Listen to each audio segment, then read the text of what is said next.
Hello, good evening. Seems you've been having fun without us. So, Mike, we don't actually have to turn up to have a show anymore. No. That'll work well, won't it? Now, YouTube have stolen my chat again. Oh, it was brilliant, that. They had a beta system. It was amazing. And they've stolen it. So, I can't actually see the chat until I get there, which means I've got to go to my own channel. But good evening and welcome to everybody. Seems you've been having a marvellous time in our absence. Now, how many times last week did I mention the clock's changing? Go on. Answers on a postcard. A fair few. Right, let's get my channel up so I can berate you all in real time. Live now. That's right, that's me. Hello. And now I can see the chat. Excellent. I'm not going to go back through it all. I hope you're wearing the hat, Jonathan. Oh, you're welcome, Jonathan. I want photos of you in it. No escape. Yes, seems the clocks did play havoc with you. We were always at the right time. What can I say? I'll mention at this point, Mike, that as has been mentioned in the chat, I do believe that we can do it all again next week at different times. Why not? Because by next week, America will have changed. So this week's the odd week. What can I say? The do not copy and paste It's week. do not copy and paste week. I explained that as well. Right, I'm going to zoom in here so I can see all this. Oh, excellent, Jonathan. Jonathan's heading off to get his camera. We like that. We like that. So, what's everybody been up to this week? Buying AirPods by the look of it. I did think about AirPods, but we got AirPods back in March, and it's a little bit too soon for that. Now, you could sell AirPods, but I'm not sure what the market is in second-hand things that have been down your ears. I'm sure there is a second-hand market if you want to catch something. Well, you clean the wax out and sell it on. Oh, Mike. Not good. Not a good look. Right. With that, should we crack on? Yes, we should, shouldn't we? Oh, and Pete's back from holiday. Excellent, excellent. So, we're all ready then, are we? Right, let's cut to my desktop. I've got cables all over. There's a funny story with the cables, isn't there, Mike? And one day we'll laugh as they carry us off in a yellow van. Now it's saying my CPU's stressed. Not as stressed as I am, and I can assure you. Right, can you see my desktop? Hopefully you can. Hopefully you can. Right, I have a recording going. I do not have a backup recording going on account of the fact it's going mad already. But I will do a backup of my audio. Because I had a slight issue with the microphones this week. It's a tale for another day, I think. Right, so can you all see my desktop? Excellent, excellent, excellent. Right, let's head off then and see what we're going to get tonight. I do wish the first slide wouldn't throw me a... Never mind. Right, what have we got tonight? Good evening, Carl. We have the week at MacBites headquarters. Busy, busy, busy week, what can I say? Then we're not hanging about. We're going straight into the freebies, of which I think it's 3 this week. Then there's the blog audit that'll have to be done live. All to do with blogging and Scrivener 3 and Blog 30. Who's read the first blog posts of Blog 30? Or am I blogging to an empty room? No, I've read them. Well, I know you've read them. Yeah, proofread them. Yes. So if there's any mistakes, it's not me, it's Mike's fault. Anyway, once we've looked at the blog audit and the blogging tools, then I'm handing over to Mike. And we're going to sort of hand over in a different way, which I'm going to explain in the week at MacBites headquarters. Then we are on to where we are up to with Blog 30 inside Scrivener 3. And finally, for Pete, we are going to briefly touch on Compile. Now, I thought you'd all compiled loads already, but apparently not. So I will explain Compile, and then I will take you in to actually see it. But believe you me, Compile will probably be compiling merrily for most of November, because it can do so many different things. There isn't really an overview. There's a very high-level overview of what it's doing, but we need the detail. And then hopefully, as long as the webcam holds out, which last week it sadly didn't, we'll have an unboxing. But let's get on with it. Let's get on with it. Right, the week at MacBites headquarters. Well, it started last Saturday. If you recall, we were flooded. This is about half a mile from the house on Friday. Well, if we thought Friday was bad, Saturday was even worse. And you know what you're thinking? It's a canal, isn't it? No, that's not a canal. That's the A34. And that I definitely thought was a canal. No, that is still the A34 from a different angle. As you can see, now, unfortunately, we needed to use the A34 last Saturday night because if you remember, we were going out. We were going out to an Italian evening. And as you can see, somebody risked it. If you're not quite sure, yes, there's a car. Well, there's a roof of a car. Have a closer look. Who in their right minds would do that? Now, there was no news on how long it took to rescue said car, but you can see it's not good. I think the water was about 8 foot deep. And this happens repeatedly, doesn't it, Mike? It does, all the time. The A34 and the A55, I know 555, isn't it? Which is the airport bypass. It looks like that constantly. If there's a tiny bit of rain, it looks like that. So that was what we faced. We needed to get to the other side of that, but fear not, we got there. So we had a fantastic time at the Italian evening. In fact, the food was so amazing, I'm going to share it with you. Unfortunately, not all of it. This was the second course. I couldn't get pictures of the first course because there was that much of it. It was all hands on deck moving it around the table, wasn't it, Mike? Have you got photos of it? No, I've got a photo of Jonathan. Way! Get that to me, get that to me. It's a DM, I'll send it to you later. Right, excellent. Looks cool, Johnny I. So, looking cool.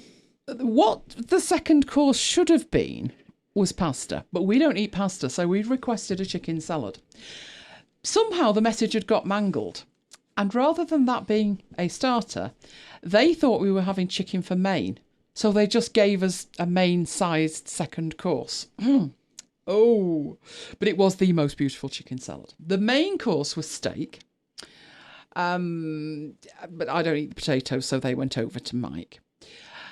But once we'd had that, which was round 3, round 4 arrived. Trio of desserts. And as if that wasn't enough, now I didn't partake of all of that, I can assure you. I did have the ice cream, but the tiramisu at the back, Mike got 2 of those. Now, all of that was before the final course of cheese and biscuits and coffee and mince after that. I didn't eat again until Wednesday. But we did have a fantastic time. Now, Sunday, we dressed the kids up on Sunday. They got their poppies from Pets at Home. Lola was a little camera shy, as you can see, but Ollie was rather proud of it. So we marched them around wearing them. Yeah, Lola not pleased. But it's all right, a week got much worse after that, didn't it, Mike? Monday. Yes, as you've all been discussing already, AirPod Pros. In fact, I would say AirPod Pros. But apparently not. It's AirPods Pro. That doesn't roll off the tongue, does it? No. As I said at the beginning, we got ours in March, so it's unlikely we'd be upgrading. I'm also not a big fan of this, what do they call it? I'm struggling here because I don't use it. The surround sound effect-y thing. What do you call it? Noise cancellation. That's the one, noise cancellation. No, because I'm always one ear out. Now, there's actually a movement for one ear out, which is don't wear 2 of anything. You know, headphones keep one off, AirPods keep one out, because you can't hear what's going on around you, which is so very, very true. I have had a pair of headphones with noise cancellation, and to be honest, didn't seem to make that much difference. So it wouldn't particularly tempt me. I then did the logical thing. I looked at the price in isolation from the fact of, it's a new Apple toy, and took the wise decision, not this time. Of course, you know what'll happen. I'll do a mic. We'll get in there and I'll try them, and that'll be the end of that. What I'd like to see is a comparison between those and the new ones that are coming from Amazon, which are exactly half the price. Neil says they're amazing. Oh, Neil. Neil's tempting you to spend You're a money. bad, bad boy. He's getting his own back. Now, I know transparency mode is there, but the thing is, by the time you realise you need it, it's too late. I'm thinking of that. Were you there? You were there, weren't you? When we were on the way to York. Was a fire engine screeched past? Yeah. But I went out and literally there were like 5 ambulances and people just couldn't hear them. Dangerous, dangerous. But we'll see how they work. Also on Monday was a very, very busy day. Ollie left the building. Ollie went home. And somebody else, he did have a whale of a time though, so hopefully he'll be coming back. Somebody else was winging it across America, weren't you, Jonathan? But he wasn't alone. No, you guys were with him. He was watching MacBites After Hours as he went, so he did not miss his birthday messages that we sent. So good to have you back with us. I see Jonathan doesn't want to hear that either. We don't need tempting right now, but you know it'll happen. You know it'll happen. Also on Monday, there was an update out for iOS, but that's what I got. You don't need to see that, do you? And you can see I've got a full signal, well over 50% battery life, and all I was getting was, can't even check for an update, never mind telling me that there wasn't one there. After about 50 attempts of trying, did tell me I was up to date, which obviously I wasn't. Not happy. So it took me a long time, but I did actually get it in the end. So I downloaded, installed it, and got there in the end, which takes us to Tuesday. We must have had more time on our hands than we expected on Tuesday, Mike. Because we actually managed to do stuff that normally we don't have time to do, which is improve our systems and test things. So what we did with Wirecast on Tuesday was some serious testing of how far we could push it. Because as we all know, we have had problems when we try and go full video. YouTube doesn't like it. It loses its sync. It cuts us off unceremoniously and you see a spinning wheel. So we did some work in Wirecast and think we fixed that thing. But we'll try that. But we didn't leave it there. There's also a version of Wirecast for iOS called Wirecast Go, which is all a bit confusing, to be honest with you, because it replaced a different app. And when you look at what it's telling you, it's saying that you can actually go live from your phone, which won't help me share my desktop, will it? But what I was actually looking for is not what they're talking about there, which we might actually be able to use this. If we could persuade Deb, which there was talk last week, wasn't there? Was it Coda? Can't remember. She was trying to be persuaded into demonstrating something for us. Then that's how we would do it with this thing, through Wirecast Rendezvous. We can send out a request and then the person at the other end clicks it and then they share their screen with us, which is all fabulous, but still not what we were looking for. Still working through this, it still didn't tell me what I wanted, but we got there in the end. So I had to enable the camera and enable the microphone, but basically what we've managed to do with it, we hope, is link an iOS device, the camera off an iOS device, with our desktop Wirecast setup. So we'll be trying that in the future. But Tuesday was unusual. We actually got time to actually do something for us and test things, which took us on to Wednesday. Did we mention there is never a dull moment around here? Mike headed off with a dog at an alarmingly early time, and all was well and quiet. By the time I surfaced, things weren't so well, nor were they so quiet. If you're wondering why we had half the Greater Manchester Police Force here, stood there admiring it, it's the lamppost. Well, the artist formerly known as the lamppost. You'll notice from that not only is the lamppost at an alarming angle, but the other bollard is RIP. Worse than that, if you look around the edge of it, the car that hit it so badly, it ripped the concrete off the road. Yeah, that's pretty bad, that, isn't it? So I thought this is going to take a long time to fix, but I needn't have worried. They sent out somebody from the council, and he was working really hard. We have a service here called One Trafford. They allegedly run everything. And that is them in action, massive air quotes. Now, I sent a text to a friend with that picture and I said, One Trafford have arrived. Never let it be said they don't know how to take their statutory breaks. Wherever and whenever circumstances demand it. But no, never fear. He phoned a friend. That's when the action really started. In fact, he phoned 2 friends. And they played around with it for a long time, as you can see. By this stage, they got rid of the bollard, but that didn't take much doing. But the one with the lamppost, as you can see, he was moving it up and down, trying to rip it, what was left of it, out of the road. They worked long and they worked hard. I think it took them about 20 minutes. And how it's looked since is like that.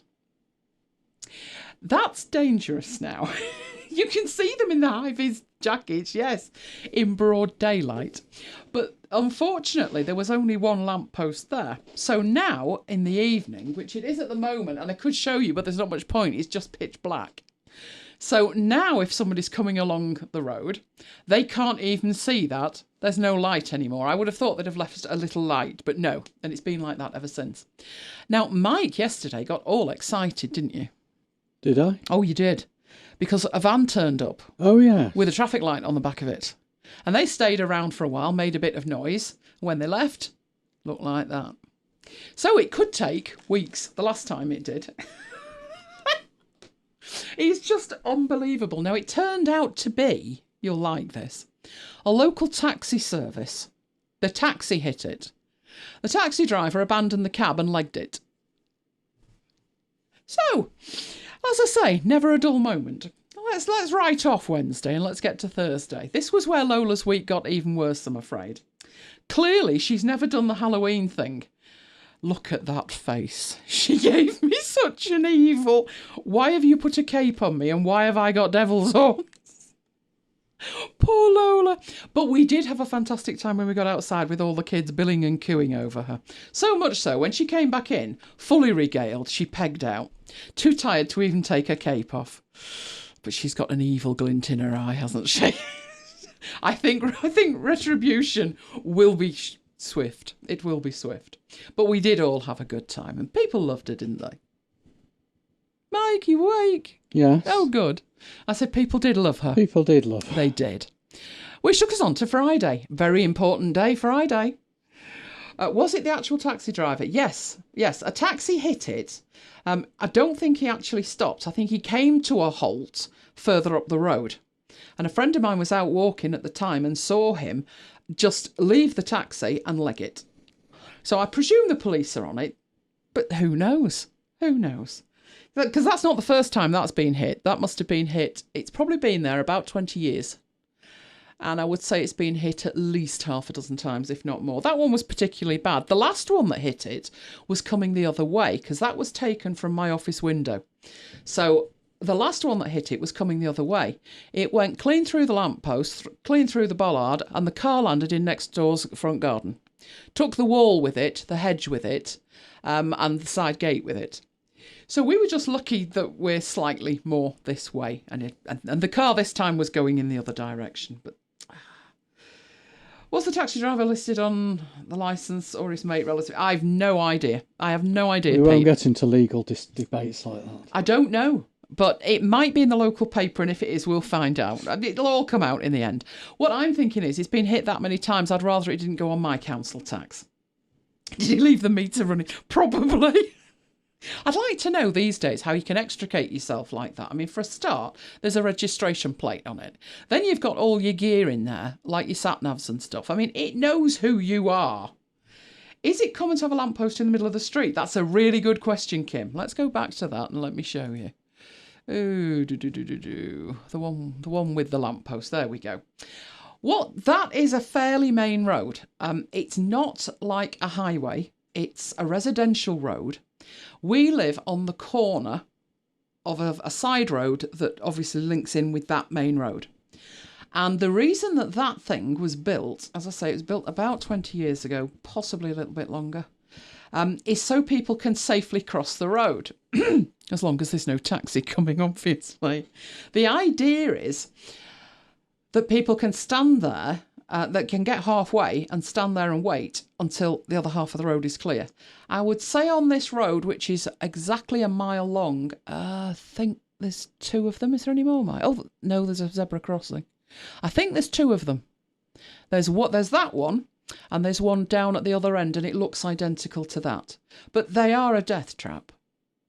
I mean, it could be, you can't overtake a bike if the bike's going through there, so there's no overtaking. People get uppity behind you, and to be honest, it's not great.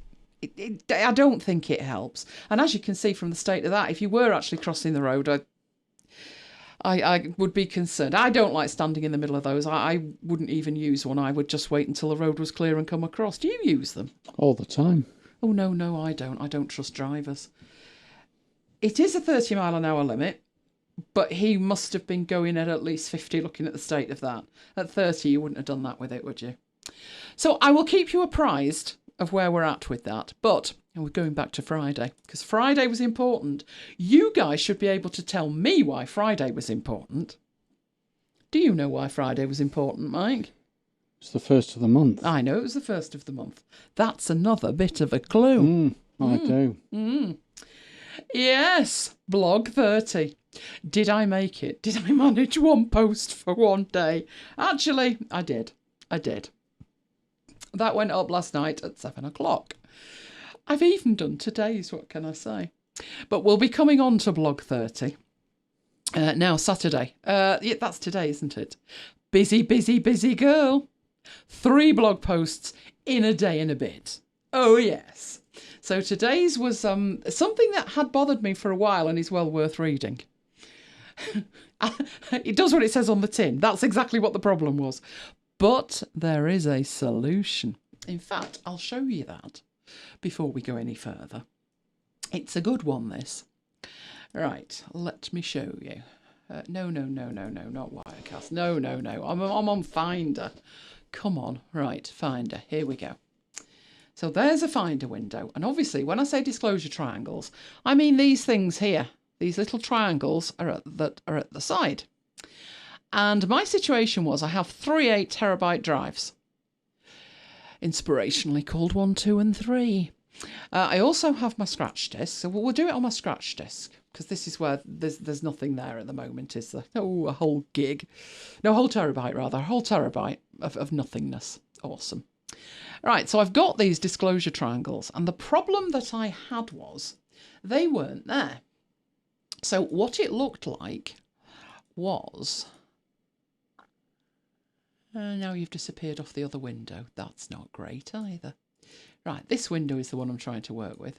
What it looked like was that, which meant I could actually go into here by double clicking, but what I couldn't do was use the disclosure triangles and just expand them a little bit. And I'd tried everything. I'd unmounted, remounted, I'd restarted the Finder, I'd restarted the machine, and it wasn't anything I had ever seen before. All of the other drives were fine, just that particular one. When you went into a folder, the disclosure triangles were there on subfolders, so if I went into this deletable one in here and made a new folder, they were there then, but they're just not there at root level. So, short version, deployed Mike in the Googles. And somehow, by some weirdness, normally this is your properties. You bring that up with Command and J. And I usually go into there and turn the calculate sizes on. That's what I would tend to do with it. But I never make any other changes in there. You can do, but I don't. So if I leave that there and we activate that window, right, the issue turns out to be, and I would say it's a bug, things are sorted by name. So that's this first column. And obviously you can sort by any number of other things. But you also have this group by, and that was set to name as well. Now, it's a legitimate option because it's in there. And you can sort by type. And you can sort by application. You can sort by lots of different things. But if it's set to anything other than none, your disclosure triangles disappear. I didn't set that group by to anything. I have no idea what did set it, but that solved the problem. So, quick round of applause for Mike finding that one. Thank you. As I tried everything else. So that was what I wrote the blog post about what had gone on, etc., etc. Right, so let's get back into there. And we're going straight into freebies. Let's get the freebies out of the way and then we are blogging. Right, the freebies. We have our Creative Market freebies. I always like it when they put stuff in for Instagram. I can barely use the thing, but I do like to see it, and there is some there. Also, like all of the fonts. This time, I think in a demo, I'd probably use the Grunge and Ink Vector Objects and Brushes. That's the one I would probably use. I did not like the middle one at the bottom at all. It's just a graphic, and it freaked me out a bit. Didn't like that. But there you go. So you can get your Creative Market freebies until Sunday night. Sunday night. But I have something completely different as well this week, which is a space kit. Now, a kit usually implies different types of media. This one's got specially created atmospheres. So it's 13 videos. So you've actually got movement on these as well. There's also 13 galleries and their video, and 21 star fields, one of which is the one we're looking at now. And as I say, it's an entire kit. Now, it comes from somewhere called Premium Beat, and the blog is called The Beat. But if you look at the top left, they're actually part of Shutterstock. So there is in here quite a lot of free stuff. So this one, as you can see, is about a year old, but it's still there for you to download it. So you can go up to there and collect quite a few different freebies. So check that one out. I just thought, do you know, I fancy some fireworks or space stuff this week. And I did a search for it and that was what I found. So go up there, have a look what they've got. Another one is the one that we talked about a few weeks ago, which is design cuts. And every week they give you a freebie as well. And again, it's one of these like it's a bundle, a small bundle. This one is dusty textures for images, as you can see. So you apply them to an image and you get a kind of grungy look, which I'm not particularly fond of. And I thought, why would you take a perfect image and do that to it? But when I saw that image, the background one, I thought, actually, it looks like a halftone comic look. So if you wanted to do that with an image, then you could do no better than getting those. So again, they're free of charge. They are free of charge, I think, until the 8th. But as soon as, it is usually the best advice, as soon as. So they are your freebies this week. Right, next thing to look at, my blog audit. Oh dear, this isn't going to go well. Now, I've left this to do it with you live. I'm going to regret this. I'm going to publicly shame my blog. It's obviously all to do with Blog 30. It's not just enough to write the posts and get the posts up there. Although I'm doing this to demonstrate Scrivener with real content, there's not much point in putting it up on my blog if it doesn't really work on the blog, which took me down the route of looking at my blog. And I think I briefly mentioned that when I looked at it, it didn't really reflect me anymore. And that was because it was built about 2008, 2009. And back then I was doing different stuff than I do now. And I haven't really gone back and done a root and branch rebuild of it since. So this is my opportunity to do that. And you get to come along for the ride and shout out if there's something you don't think's right or something you would do different. Now, there are many different ways to do a blog audit. And I'm not one of these freaks who sweats the little stuff. So let's go up there and get the blog up. That's the blog. When I say sweats the little stuff, I am not in the slightest bit concerned over going absolutely crazy with SEO and all the rest of it. I believe if I put up decent content and I don't cheat, it'll rise to the top if and when it's appropriate to. Case in point.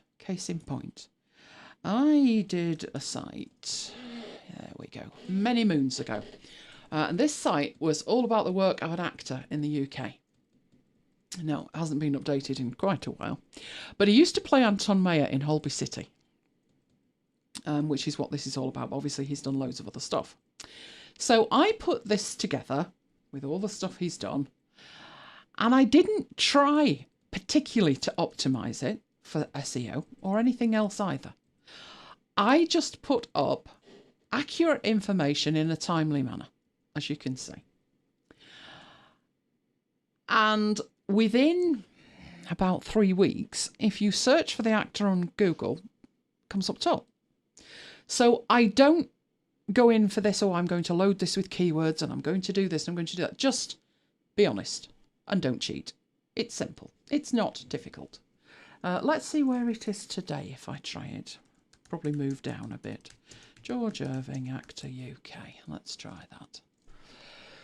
Oh, where are we? Well, Wikipedia's top, so fair enough. But beyond Wikipedia, the Internet Movie Database, there I am. And content from the site as well. So that's an article that's on the site. So it works. You don't really need to cheat. And that's the approach that I take. Don't cheat. So a blog audit for me would be looking at it and saying, does this represent me now? So I want you to shout out, what would you expect to find on my blog? Would you expect it to focus on stories, to focus on the live shows? What would you expect? What would you go there to look up? Because a lot of my stuff is elsewhere. You were all in YouTube and you were all having a ball before we got there. You do realise what this means, don't you, Mike? What does it mean? Next week we're going to be on our own for an hour while everybody catches up. Even YouTube got the time wrong, for crying out loud. So give me some feedback. Tell me what you think. What I did when I built it was a blog. It wasn't my site hosting a blog. It was a blog.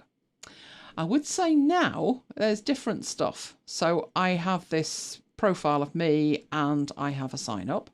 And then I have what I call tips, tricks and technology anecdotes.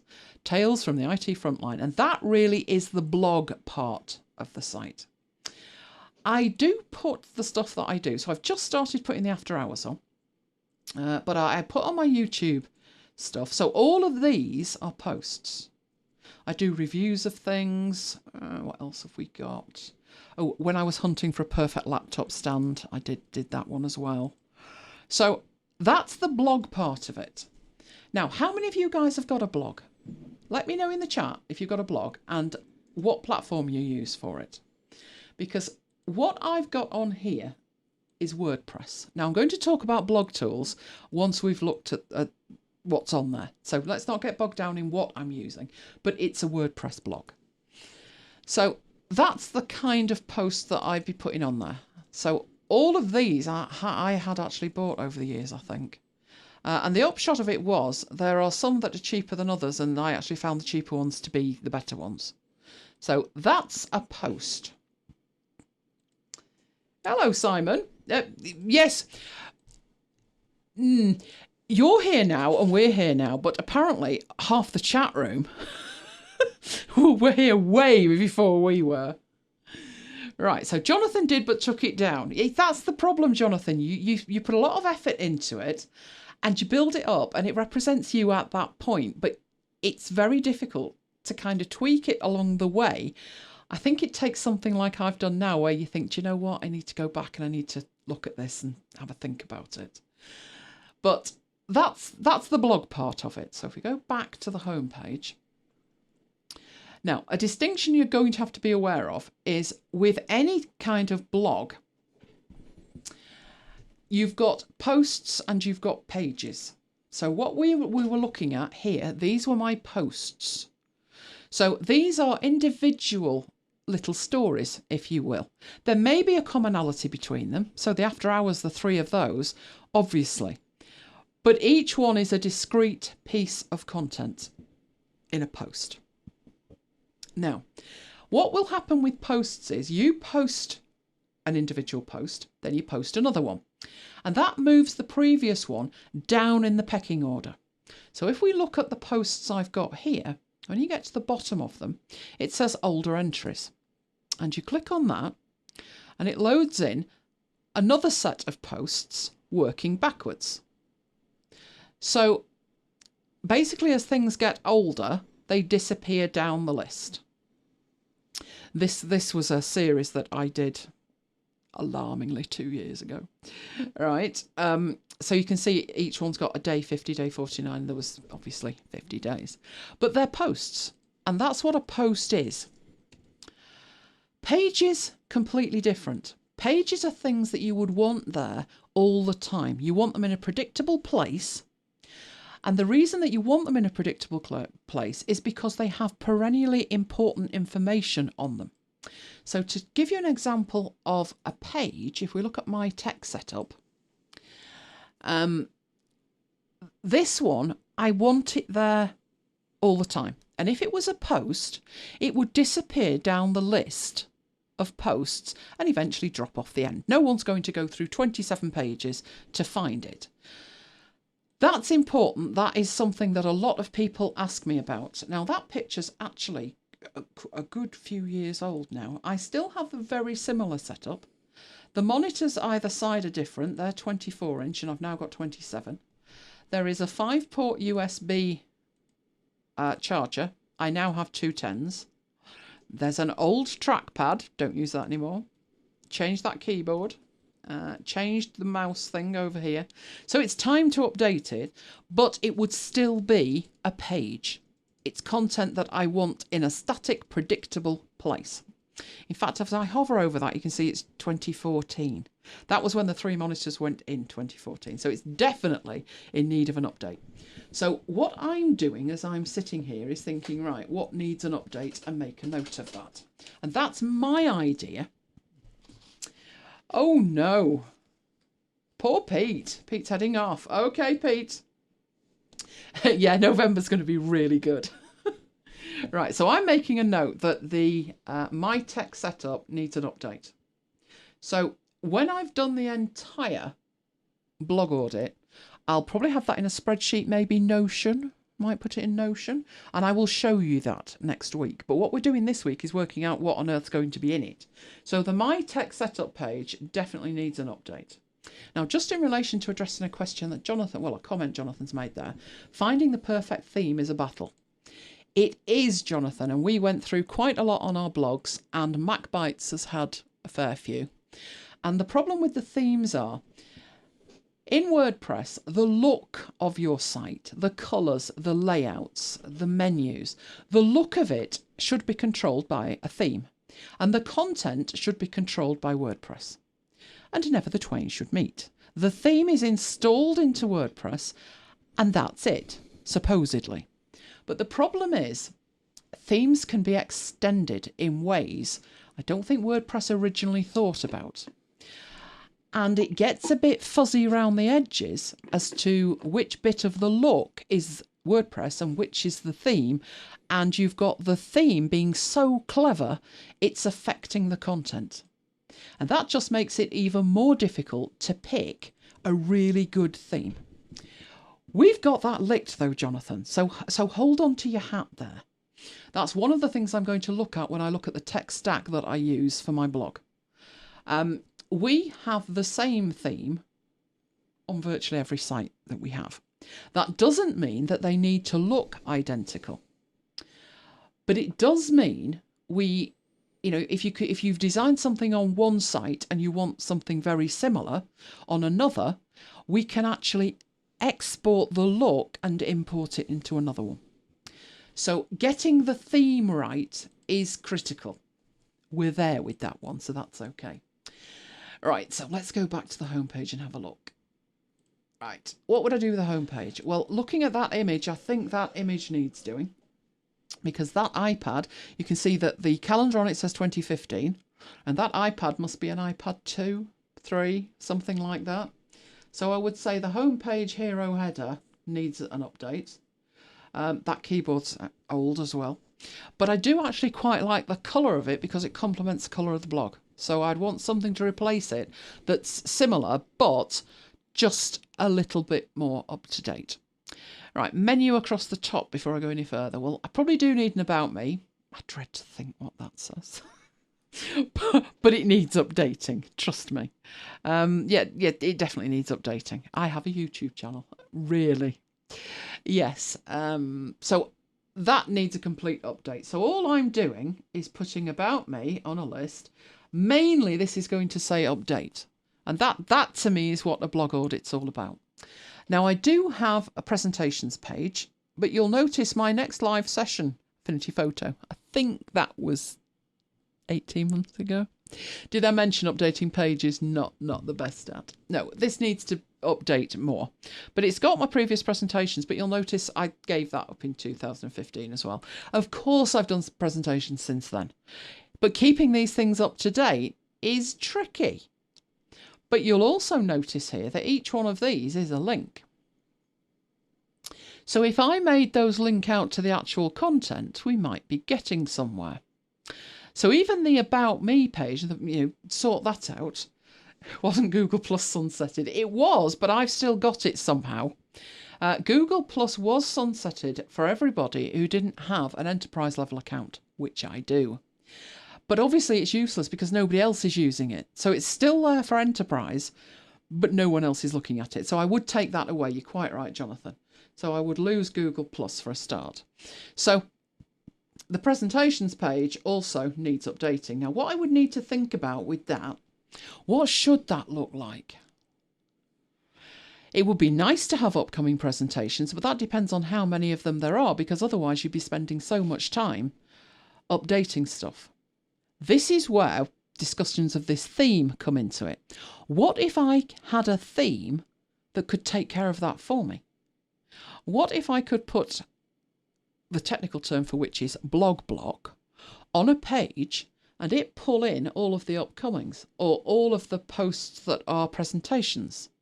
Well, the good news is you can do that. If you pick the right theme, you can do that. So I would need to update the presentations page. Right, I also have one for slides. Now you might think there's a bit of an overlap there. Now this one is actually a sneak peek of what this should look like. I was putting my presentations up on SlideShare. This was before it was bought. I'm trying to get this the right way round now. I think LinkedIn bought SlideShare, but then Microsoft. They did. And then Microsoft bought LinkedIn. And it feels a little bit outdated now. They don't seem to have put that much effort into it. But in essence, what I've got here, if we look at some of these slides, they've actually got the slides in and they are embedded from LinkedIn SlideShare.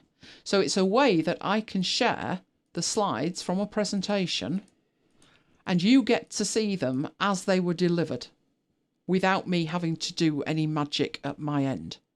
So I think that is a good idea. It would make sense, if you think about it, to have the slides from After Hours because I don't put them anywhere else. So maybe I should do that. So the slides, I'd need to think about both content and layout. So this is what I do as I'm working through every page in there. Videos is another section. This, you'll notice, this page does not look anything like the previous page. We've got really big images here and then a tiny little bit of text. But the other one, if we go to slides, that had a nice little introduction and it had a size of image we can live with. Also had the opportunity to sign up for the list. So that's a much better page to look at. That's very true, Neil. Everybody bought everybody else. It was ridiculous. They just don't seem to have put much effort into the slides, unfortunately. Having said that, if it was Microsoft, they might want to just move to supporting PowerPoint and my stuff's Keynote, so let's just leave it alone. I tend to export as PDF and upload them from there. It's just a quick way for me to be able to host them. But to get back to the fact that that page that we're looking at and this video page should look the same. In terms of big image, tiny bit of text, another big image, tiny bit of text, rinse and repeat. There is a reason why it doesn't. Now, while we're looking at this menu, you may not be aware of, particularly if you don't have a blog, and so far we've only had Jonathan saying he's got a blog. Who else has got a blog? Let me know. When you've got a blog, let's open up the home page and look at the content here. Right, these 2 posts so far are for blog 30. You can see they're hashtagged blog 30. And I'll be putting links out on social and again hashtagging them blog 30 when I get round to it, when I get time. They have a commonality. The commonality between them is that they are part of the blog 30 thing. The 3 after hours posts also have a commonality between them. They are after hours posts. So it would make sense that I could filter down all of the posts that are here, all mingled together, and only see a certain category of post. And you can do that. If we have a look at the after hours ones, so there is one after hours post, but you'll see here it was by me, it was posted today, and it has a category of Join Me Live. So if I click on Join Me Live, I get to see all of the posts that are in that category. So a category is a way of grouping your posts together. And I would need to think about that in my blog audit. How do I want these posts grouped together? Sometimes things are in more than one category. Sometimes they're only in one category. So the after hours are only in the one category. If we go back to this one here and we open up that 30 days one, you'll see that that's in a category of blog 30. So when I click on that, it shows me the 2 posts, but eventually there'll be more than that. Hopefully. Of course there will. Confidence woman. You'll see all of those posts together here. Now, you should be seeing at this point, well, that one looks similar to that one. And all of those look similar to the video one, where there is a big image and a tiny bit of text. The odd one out here was the slides, which looks completely different. We're going to come back and talk about that. But just to explain how this is working, I don't want you to think, oh, she's going to have to design a page for blog 30 and another one for Join Me Live and another one for videos, because that way madness lies. You could do that, but it would obviously take a lot of time to do that. Now, the reason that you don't have to do it is that you do not need a page for each grouping of posts because you've put them in a category. Now, if we look at this halftone one, this is actually a post that's in 2 categories. It's in tutorials and it's in videos. Move down a bit. That one's in tutorials and it's in videos. So is that one. I would guess most of these were in here because they are videos and they are tutorials. We might find one that isn't, that's just a video. You never know.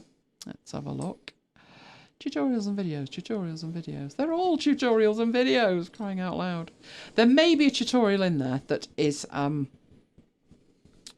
not a video. It could be a written tutorial. In which case, oh, look at my boy. That was when he was a baby. There may be some that are written. There you go. That one's just a video, not a tutorial. I didn't put that down as a tutorial because it was long. And that one's just a video because that's not a tutorial either. That was the use of podcasting in learning 6 years ago. I was way ahead of my time.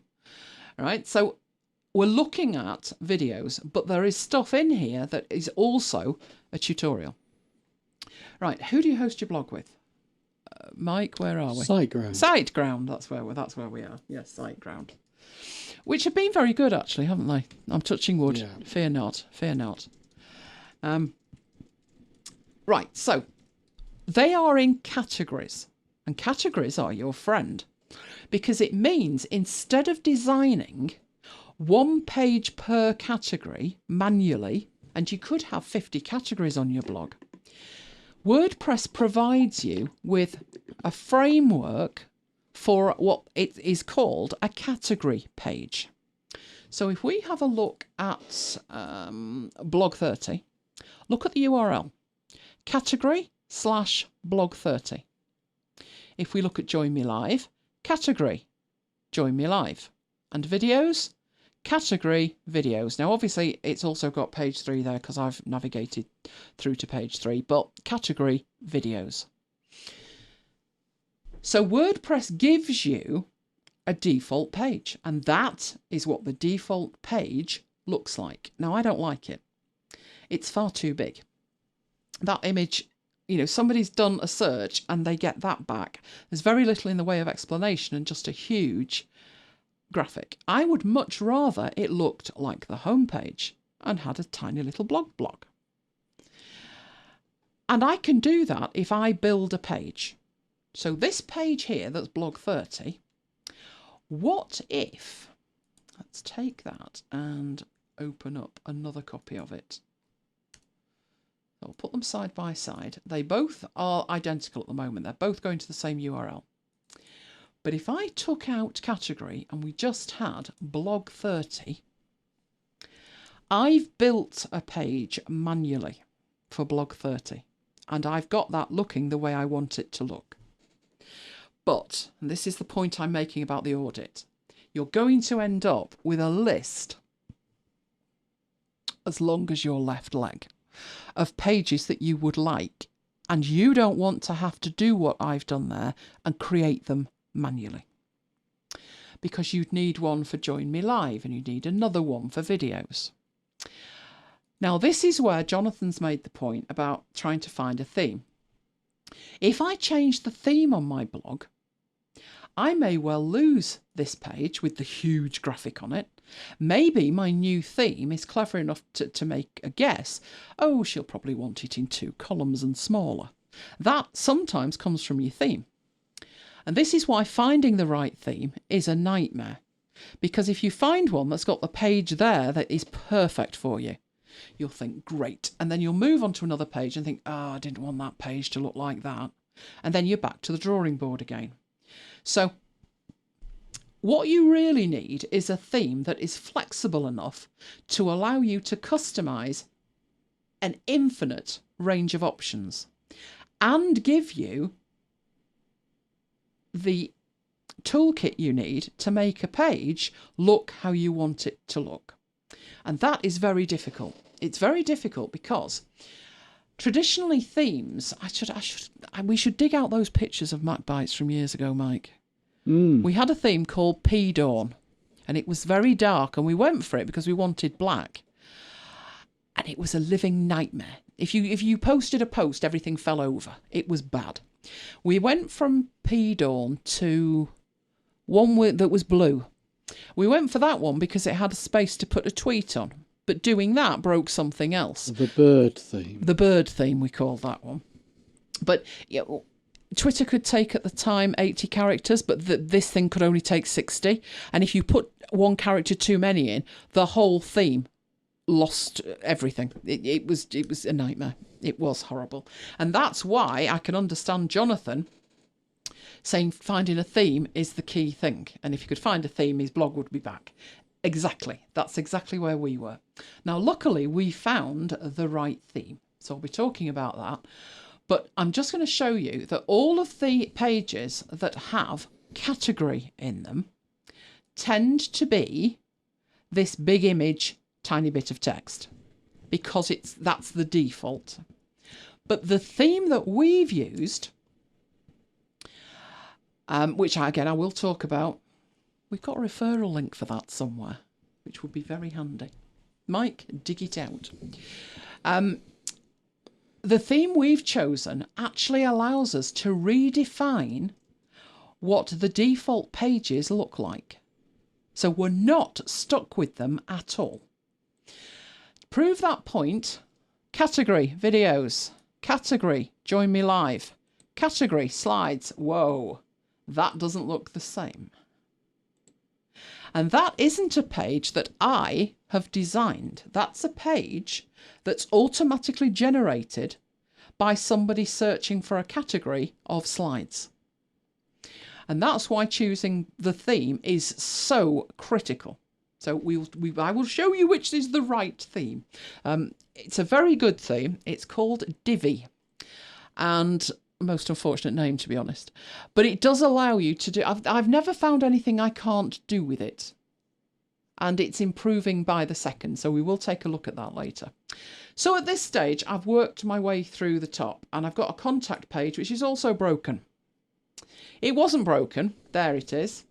Do you own this website? Can't load this. Brilliant. It needs an API key. Now, I gave it an API key and now it can't find the API key. So obviously that goes on my list as the contact page needs sorting. Now, I could either sort that out with Google or just work on a principle of nobody cares where I live. Just stick a picture of Manchester up and call it done. I haven't decided what I'll do yet. But what I'm saying is that was working absolutely perfectly and now it's not. This kind of thing happens, and that's why an audit is a really good idea. Right, the rest of it at the top, there's a search option, which brings up that, and then it will give you search results. So if I put in there Scrivener, it will give us a search results page. Oh, look, big graphic, little bit of text, big graphic, little bit of text. Could also do with redesigning the search page then. So I'll put on my list search page, search results page. And what I would say about that is needs a redesign. So this is how I'm going about the blog audit. Have I got it in spyware on my computer? I hope so. I hope so. Divi's very, very good, but it's getting to the point where it's a whole platform in itself. More complicated, to be honest, than WordPress. But the two of them do work seamlessly well together. So I might as put the link in, check it out there. But I'm going to talk about that more in the next section. So I'm at the stage where, yep, search page needs redoing. Right, let's speed this up a bit. Across the top, I've got menu items for YouTube, LinkedIn, Facebook, Twitter, and an RSS feed for the blog. I do happen to know that they are all working perfectly at the moment. So that's fine. That's coming from Divi. Now, this thing, oh my word, that is far too old. All the logos are out of date. I think Alpha went away years ago. MacBites had a new logo. You name it. I've no idea what some of these things are. So I would say the social block gets added to it. And I'd actually say with that, new social block. Just get rid of that and start again. Then I've got my categories down here. Probably need to sort out sidebar as well. So going on my list is a sidebar redesign. So basically over the next, well, in November, I'm going to rip this apart and rebuild it. And you will have the pleasure of witnessing this. Here's hoping it all gets put back together right. Right, I'm going to whip back to the homepage and just go down the rest of it and see what else needs doing. So through the blog block, and I should get down to the end of it here. These are working. If we look at the URLs coming up in the lower left-hand side, these are actually working. You'll also notice they look alarmingly similar to the ones at the top. And that's because they are identical. So Divi is handling this. And I've got my privacy policy included and I've got legal stuff there. But what I'm not doing with that footer that has been the same way for years, I'm not showcasing anything. It's just a tiny footer at the bottom. One of the ones that I've recently rebuilt is a site that I have, I am responsible for. Not the logo, I didn't design that thing. All right, but what I've got here, if I go down to the footer, and this is also Divi. It's not that much different than mine, different colours, but I've not put the logo in the middle or anything. So I think you can tell it's probably the same theme. But one of the issues we had, we needed a different colour for each church. We've got 3 churches in our community. Well, we did have. We've now got 2. It's a long story. We lost one. Each one had to have a different colour, and the theme handled that as well. But interesting point here is right down the bottom is that I've got my basic footer on there, but I've also got above that in the lighter brown area, useful information. And I know from the stats from this site, because obviously the priest wants stats. I'm saying no more than that, but he does like his stats. I know from this that by having the mass times and the address and phone number on every page, when we get the Google stats come through, it gives us useful information that people are clicking to get the map and the location from various pages. So they're not going to the contact page and looking there for the phone number. They're using it from different pages. So it is worthwhile having that information in what is a much taller footer. That one, if you look here, there's a sitemap that I've created that was done manually. But these socials look very different to my socials, which are all white, and they go a kind of grey when you hover on them. This style is the new style. So again, all of that is handled by Divi. I don't need to think about it. I'll explain when we actually come to the build of this why that's such a big thing. Mike's eyes are rolling. Because previously, when you're designing the footer, you had to do it by hand. I could probably show you what the footer used to look like if I go into, this is my FTP thing. Let's have a look at the old one. Right, let's bring it back on. Now I've logged in. This is what you used to have to do to get the footer. So I'm going to the themes. I have a child theme, and there is the footer. So it's only 2K, so you think, how bad can it be? That's how bad it can be. You need to understand that and edit it when you need to make a change. And woe betide you if you've got one bracket out of place, because it won't load at all then. So what Divi will do for you is you never have to look at that again. No, no, no. You'll be doing it all manually in the back end, which I will show you. So I need to design a bigger footer. So that goes on my blog audit. I'm on page 2 of my blog audit now. Bigger, better footer. And I'll make a note that that's got to come from Divi. Right, what else do I need to think about here? That's not my site. I'm not worried about the Pobe. Let's have a look. That's not bad in terms of framework. So I've had a look at the visual side of it, but you would need to think about here the other side of it, which is categories. So you've seen tutorials, you've seen videos, you've seen Join Me Live. I would need to think about what categories are appropriate. Also in here, and I've never found a way of using this effectively. Have a watch of this, Mike, and tell me if you have. In addition to categories, tutorials, videos, webinars, presentations, slides, big areas, you can also have tags. Now, who uses tags in their blog? Let me know if you've got a blog, do you use or have you ever used tags in your blog? Because there's quite a lot of overlap. And I remember when I started blogging thinking, well, which is a category and which is a tag? I don't understand. Why would I do one as one and one as something else? But there is a kind of logic to it. If my categories are tutorials, videos, written tutorials, stuff like that, would I have a category of Scrivener? Or should that be a tag? And it depends. There's no hard and fast rule. If you're blogging about Scrivener, have a category of Scrivener. If you're blogging about writing tools, then have a category for Ulysses and have a category for IA Writer, have another one for Word and have one for Scrivener. It depends on a blog by blog basis whether you should or not. But if my categories are video tutorials, written tutorials, slides, presentations, and YouTube stuff, it wouldn't make sense to have a category for Scrivener because stuff would be in more than one category. But tags might help. I could deliberately put all of the applications as tags, which I did. I'm going to have to show you this in a manual way because I've never built this into my blog. But where up there it says category at the moment, if I change that to tags, I think it's tag, and then I put what the tag is, so let's say Scrivener, it will show me all my Scrivener posts that are tagged with Scrivener. Now, you might say, why is Alfred to Dropbox there then?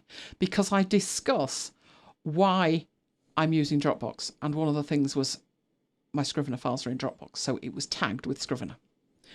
So tags also, I need to think about, in addition to my categories, I need to think about tags. So It's basically thinking about them and creating a taxonomy. So that's what I'll do. All right, so that was the tags. Anything else I need to think about? I think that's about it at the moment. That's about it. I think that's a lot to be getting on with. That's about it. So what I would then do with that is go through, all you've done at this moment is the framework. What about the content? Are there any things on there that would be irrelevant maybe? Maybe I should delete some posts. Mike and I discussed this and he said he has deleted posts. And I said, well, I haven't. Well, apart from one, and that was a special circumstance. But if I do a search here for Pixelmator, you'll see that I get some posts back. And there's a Pixelmator photo video on YouTube. That's fine. And my Pixelmator courses were on sale in 2015. They're not $3 anymore, so maybe that would be a post I should delete. So in addition to the main blog audit that I'm doing, you need to do a content audit while you're at it, because some of it may need updating or deleting. So I would say with that post, maybe it should be deleted. This post here, we just decided, no, it doesn't need to, because it's pulling through the video from YouTube and people can find it and watch it. Indeed, they can. And why is it in a category called future events and next event? That's because I was using categories in a very strange way, and that makes no sense at all. Because where isn't it? It's not in a category, a video or tutorial. Can I just say, Mike, I think at this stage I need shooting. Okay. I'm not great with my blog, what can I say? But as Jonathan says, you know, you built it a long time ago, you put stuff in it, you run away, and then you do other things. And then when you come back to your blog, you can't remember what category you put it in. That's why a blog audit is so, so valuable. The thing with tags, as Jonathan's saying, wasn't too sure on them. It's finding a way to incorporate them in the layout of your blog. And the old way, who remembers the old way? Let's see if Mike remembers the old way. Instead of building in, like I've done there, which it says categories, and I've got links under them, I wouldn't have a heading of tags and then all the tags listed. What was the way that you used to be able to show a lot of tags? Tag cloud. A tag cloud. Oh, 1998 called and wants its website back. A tag cloud was actually useful because it looked like a Wordle. But it was valuable because if you blogged a lot about Scrivener, the word Scrivener, the tag Scrivener, would be bigger in the tag cloud than Pixelmator. It would weight how many posts there were on one category versus how many posts on another, and it would display it bigger if there were more posts. So actually a tag cloud was quite nice. Never see them these days. But I do see them. On what site have you seen a tag cloud recently? One that I went to the other day. How out of date was it? Because there's hardly any interface to it. You think about Divi. There's nowhere to show a tag cloud. True. Yeah, it's not really popular now anymore. A tag cloud was a visual representation of tags. And it showed you all of the tags. Let's have a look if we got a tag cloud example. Oh, please let me choose one that's all right. And there you go. It looks like that. So that one, have you got more than one example in here? Or is it just the one? No, there's two. There's another one. So if you look at that tag cloud, maybe there was one post written that included the mention of PageRank. But the main tag that was virtually on every post was Web 2.0. There were more post tags with convergence and participation and usability than widgets. So actually, it's a way of representing a lot of information in an information-dense way, but also giving you a hierarchy at the same time. So podcasting was mentioned, video casting was mentioned, but the main theme of that blog that you can see at a glance is it was talking about Web 2.0. That's what a tag cloud was. You don't see them much anymore. And that's why it's you look at your blog and you think, shall I bother tagging it? Because nowhere on the front end of my blog can you see a list of tags and navigate to them. You saw that I actually had to type in tag and know one of the tags. Otherwise, I wouldn't have been able to get to it. So I've added it to my blog audit as I need to think about this. I need to think whether I want to bother using tags at all. And if I do, why bother taking the time to tag posts if you're not pulling them through into the interface in any useful, meaningful kind of way? So that's something that I would need to think about on there. If I give you some examples when we actually build this next week and probably the week after, you'll probably have a much clearer idea of what you should do. But you can quite happily ignore tags if you don't want to use them. Just ignore them. There's no downside to ignoring them. There might be a slight upside to using them in that Google will read them. So Google's search engine might read them, even if your readers don't. So it's something to think about, but it's not a primary concern as far as I'm concerned. Other people may have a different view. Obviously, I'm not using it in a great way at all. So what I need to do in relation to content, so we've looked at the blog audit, but a content audit is slightly different. What I would do, Mike has a magic piece of software I might ask him to demonstrate that enables him to get to the back end of all of our blogs and do a data dump. So by far the fastest way to get information about the content of my blog, not the layout of it, not the pages of it, just the posts, would be to do a data dump from the back end. Now that would tell me, would it not, Mike, what category posts were in? He's going to have a look. That would be helpful because I would look at something like Pixelmator and say that's not good. It's not a future event and it's not the next event either. It's not a big deal to change it. It's just the fact I haven't done it. I'm bad. I haven't done it. I can show you how easy it is to do. That's the post. There's all the content. I would need to go to edit post. It would take me into the back end of WordPress. There's all the information, and over on the right hand side there's the tags. Oh look, I didn't tag it Pixelmator. I'm very bad. If I start typing, there you go, I start typing Pixelmator and it's an option, so I can tag it. It's tagged. And my categories, I've got lots of categories on here, but I'll tell you straight, it's not in the right one. It's not a future event, it's a past event. It's not the next event. And down here it's none of those either. But it's training or a tutorial and it's a video, so I'd definitely put it in as a video, and probably training as well, maybe a tutorial.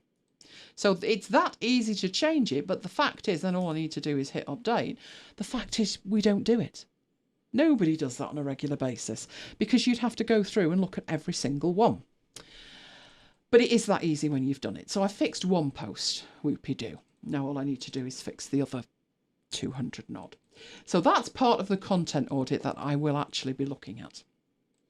So we'll do the second part of that next week. But right now, I'm moving on now to just discussing with you what tools I'll be using for this job. Some of them might surprise you. Obviously, we know about the big one, which is Scrivener. Scrivener is where I'm going to research and put together the individual blog posts. The whole point of the Blog 30 project was to demonstrate Scrivener with a usable project. It's nigh on impossible to demonstrate Scrivener without meaningful content. You could do it with Lorem Ipsum, but it wouldn't make much sense. That's why I took my project on. So Scrivener is definitely part of our tech stack when it comes to blogging. But I will add to that Mars Edit. Mars Edit is a blog editor. It allows you to post blog posts from your desktop. I don't use it for that. It's been around a long time and I used to, but I don't do that anymore. But what it can do is make a local backup of your blog very easily. And it is brilliant at letting you edit already published posts without having to go in the back end of WordPress and find anything. So Mars Edit is a really good tool. So I'm giving you the list of tools this week in case you want to have a look at them. But I'll be taking you through these tools in November. So Mars Edit is a very good one.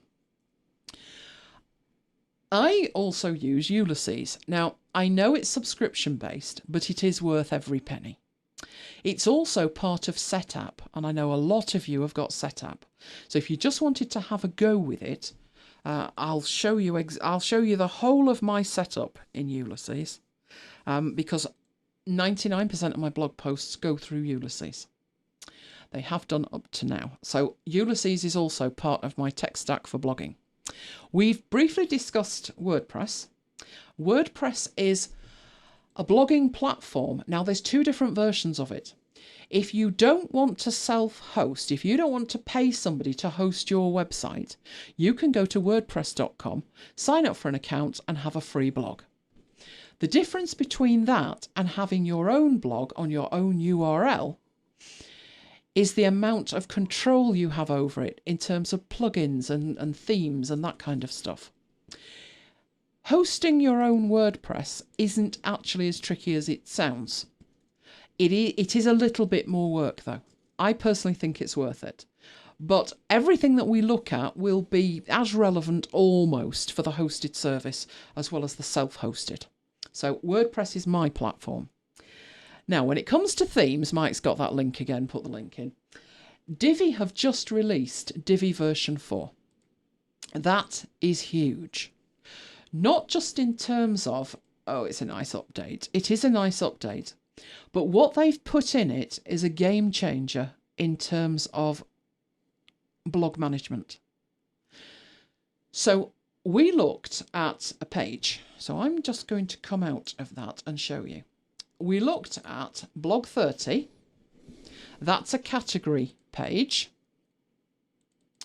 And we also looked at another one, which was slides, I do think, which was a category of slides. So we've got two pages there that are pulling in categories.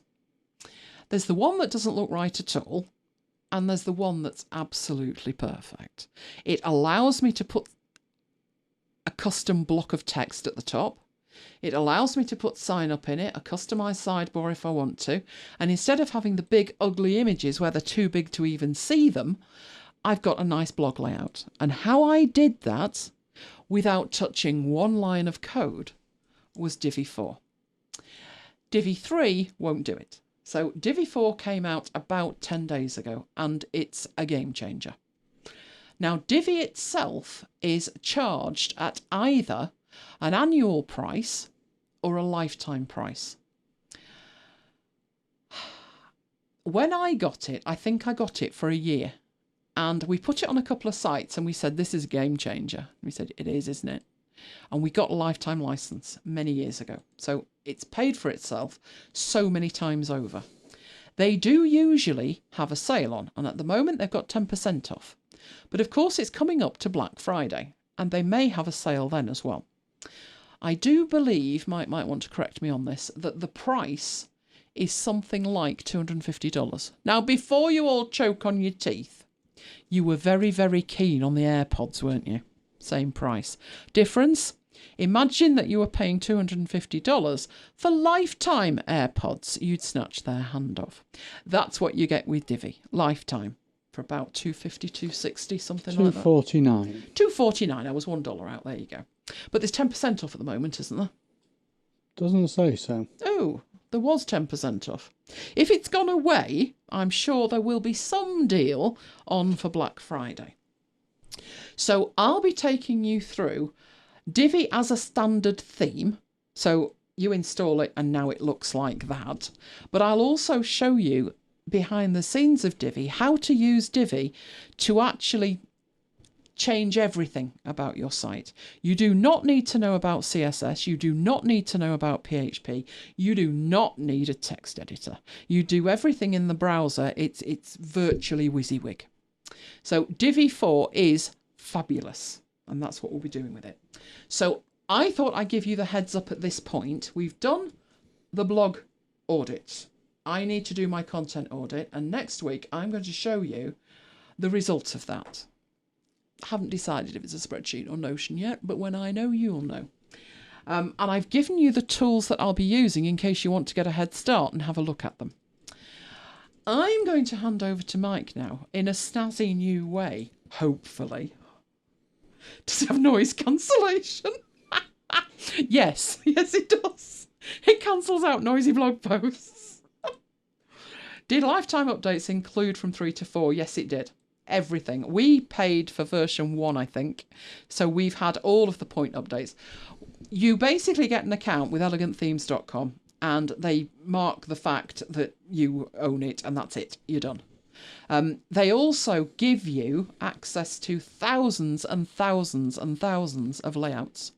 So what a lot of people do, and for them, if you charge 10 times as much, it would still be cheap. A lot of developers use Divi as their theme on every client site. And they use the free layouts that you get as a Divi theme owner to just deploy pages, full pages I'm talking, for different industries. So you'll find they've got themes for dentists, they've got themes for chiropractors, hairdressers, dog groomers, podcasts, you name it, they've got themes for it. So I'll show you building it on my blog, but I'll also show you these theme packs that they have and how you might want to use that. In fact, if there's even just a part of a page that they've got on their site that you like the look of, you can take just a part of it. It's a bit like an amazing Meccano set that it's impossible to go wrong in terms of building a blog. It would be very, very, very difficult, honestly, Jonathan. We could have Jonathan's blog back up by the new year, I'm thinking. Yes, if we cover this in the right way, could definitely be there. So I'm going to hand over to Mike in a new way. We talked about Wirecast, so I'll explain what I'm doing. But when Mike's finished his logic functions, we'll come back and we're going on to Scrivener then. Right, so you're going to talk about your logic functions, aren't you? I'm going to talk about my logic functions. Right. How's Mike's audio? I might have to up him a bit. Testing. 1, 2, 3, testing. Right. I'm going to leave that there. Right. So where's Mike gone? Right. If all works according to plan, I should now be able to seamlessly switch over to Mike's computer. None of that remote sharing and all of that malarkey. Let's see how well that works. Mike, you're live. Thank you. Right. I'm live. Logic functions in Excel. You may have heard of the if function. So that's one function I'm going to show you. Another function I'm going to show you is if error. Another one is count if, count blank, and sum if. Paul says I'm a little quiet. Do you want to turn me up a bit? If I turn you up any more, you're going to be peaking in the red. In that case, maybe I'll talk a little bit louder. Maybe that would solve the problem. Okay, logic functions. There's about 5 different logic functions that I'm going to show you. And basically what they will allow you to do is to get Excel to put something into a cell based on a criteria. So I'm going to start with a simple logic function. I'm going to start with the simple if. What I have here is a list of dates, a list of courses, and the number of bookings on each course. And I want to see the word yes or the word no in each cell down column D. And what I'm seeing yes or no to is whether that course is full or not. Now, how do we know if the course is full? Because the number of bookings equals the max attendees. So for every one of these courses, I've decided that we can have up to 50 people booked on that course. And you can see that for some of these courses, most of these courses, we've got less than 50. For some of them, we've got bang on 50. So for D2, I would put in there, no, the course is not full. For that one, no. For that one, no, and so on. Then we get down to this one here, and there I put yes. Excuse me, yes.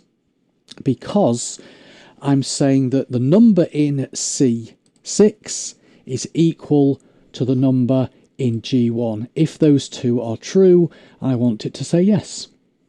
So what I'm doing is I'm basically automating something that could have been done manually, but just think how long it would take to do all of that manually. You'd be looking at that number, comparing it to that number, and putting yes or no in there. Then doing the same thing on the next row. That number compared to that number, and put yes or no in. And if you change these numbers, you would want the yes and no's to update accordingly. So trying to do this whole thing manually could take you a long time and is fraught with errors. So this is how we automate it. We use an if function. And to do that, like with any function, start with an equal sign and type the name of the function, if, followed by your open bracket. And then you need a logical test or a criteria, which in this case is going to be comparing C2 and G1. But it could be checking that something is greater than something or something is less than something. It doesn't have to be equal to. And also it doesn't have to be numbers. It could be text, it could be dates. But this one is fairly straightforward, testing to see if C2 is equal to G1, not F1, G1. Then we put a comma. And as with most functions in Excel, the comma is just used to separate the elements of that function. Now, I think I've mentioned this before, but in some countries, it is a semicolon. Most countries, it's a comma, but there are a few countries in the world that is a semicolon as the separator. Those that come to mind are Sweden, Lithuania, Poland, and Ukraine. How do I know that? Because I've trained people from those countries and they've told me, and I then remembered. There's probably more, but those are the ones I remembered. Anyway, it's a comma in the UK and in the US and most countries. The value if true means what is going to go into this cell if that logical test is true. So if C2 does indeed equal G1, I want to put the word yes into this cell to indicate that yes, the course is full. But because it's text, I need to put it in double quotes. Then a comma, and then value if false is no. Then close the brackets. So that's a simple if function. Now I'll press enter and we get a no. You can see because the two numbers are not the same, it's given us a no. If I change that to 50, not 590, I can't type today. There we go, it changes to yes. So let's change it back and it changes to no. Before I copy that formula down, I need to edit G1 in the formula and make it absolute, so that when the formula is copied down, it keeps the reference to G1. So I can now copy it down. And there we go. So that is much, much faster than having to do all of that manually. Now, one of the problems we've got is if I went and changed the bookings to 51, it shows me that that course is not full. Well, strictly speaking, it's not full. It's actually over full. But the way that that function has been entered, we're saying show yes only if the two cells are equal. If that cell is equal to that cell, put yes in, but otherwise put no. So actually, we need a third option. And yes, I could type the formula into here, but I'm going to go back to the top, edit the formula, and then recopy it. So I need a third option. So what I need to do is change this and say if C2 is equal to G1, then put the word yes in, comma, and then instead of just putting no, the value if false is another if function. So if, open brackets, this time I'll test to see if C2 is greater than G1. So if C2 is more than G1, then I want to see the words over full. comma, and if C2 is less than G1, I don't actually need to say that. I don't need to put if C2 is less than G1. Because if it's not greater than and if it's not equal to, it must be less than. So all I need to do here is put no. You're answering my questions for me. Thank you very much. Is that the bit that you know about Excel? That's the one bit I know about Excel. Don't be sarcastic. Yes, the shortcut. I get asked this every course actually. The shortcut to put the dollar signs in is F4, and actually, I will go one step further than that, because every time you press F4, it changes the absolute status. So if you start off with nothing absolute and press F4 once, you get both the letter and the number absolute. Press it again, you just get the number absolute or the row absolute. Press it again, you get the letter absolute, and press it again, it removes the absolute. So it cycles you through the 4 stages of absolute. Okay, so It's just showing off now. I'm not, I'm just extending the answer.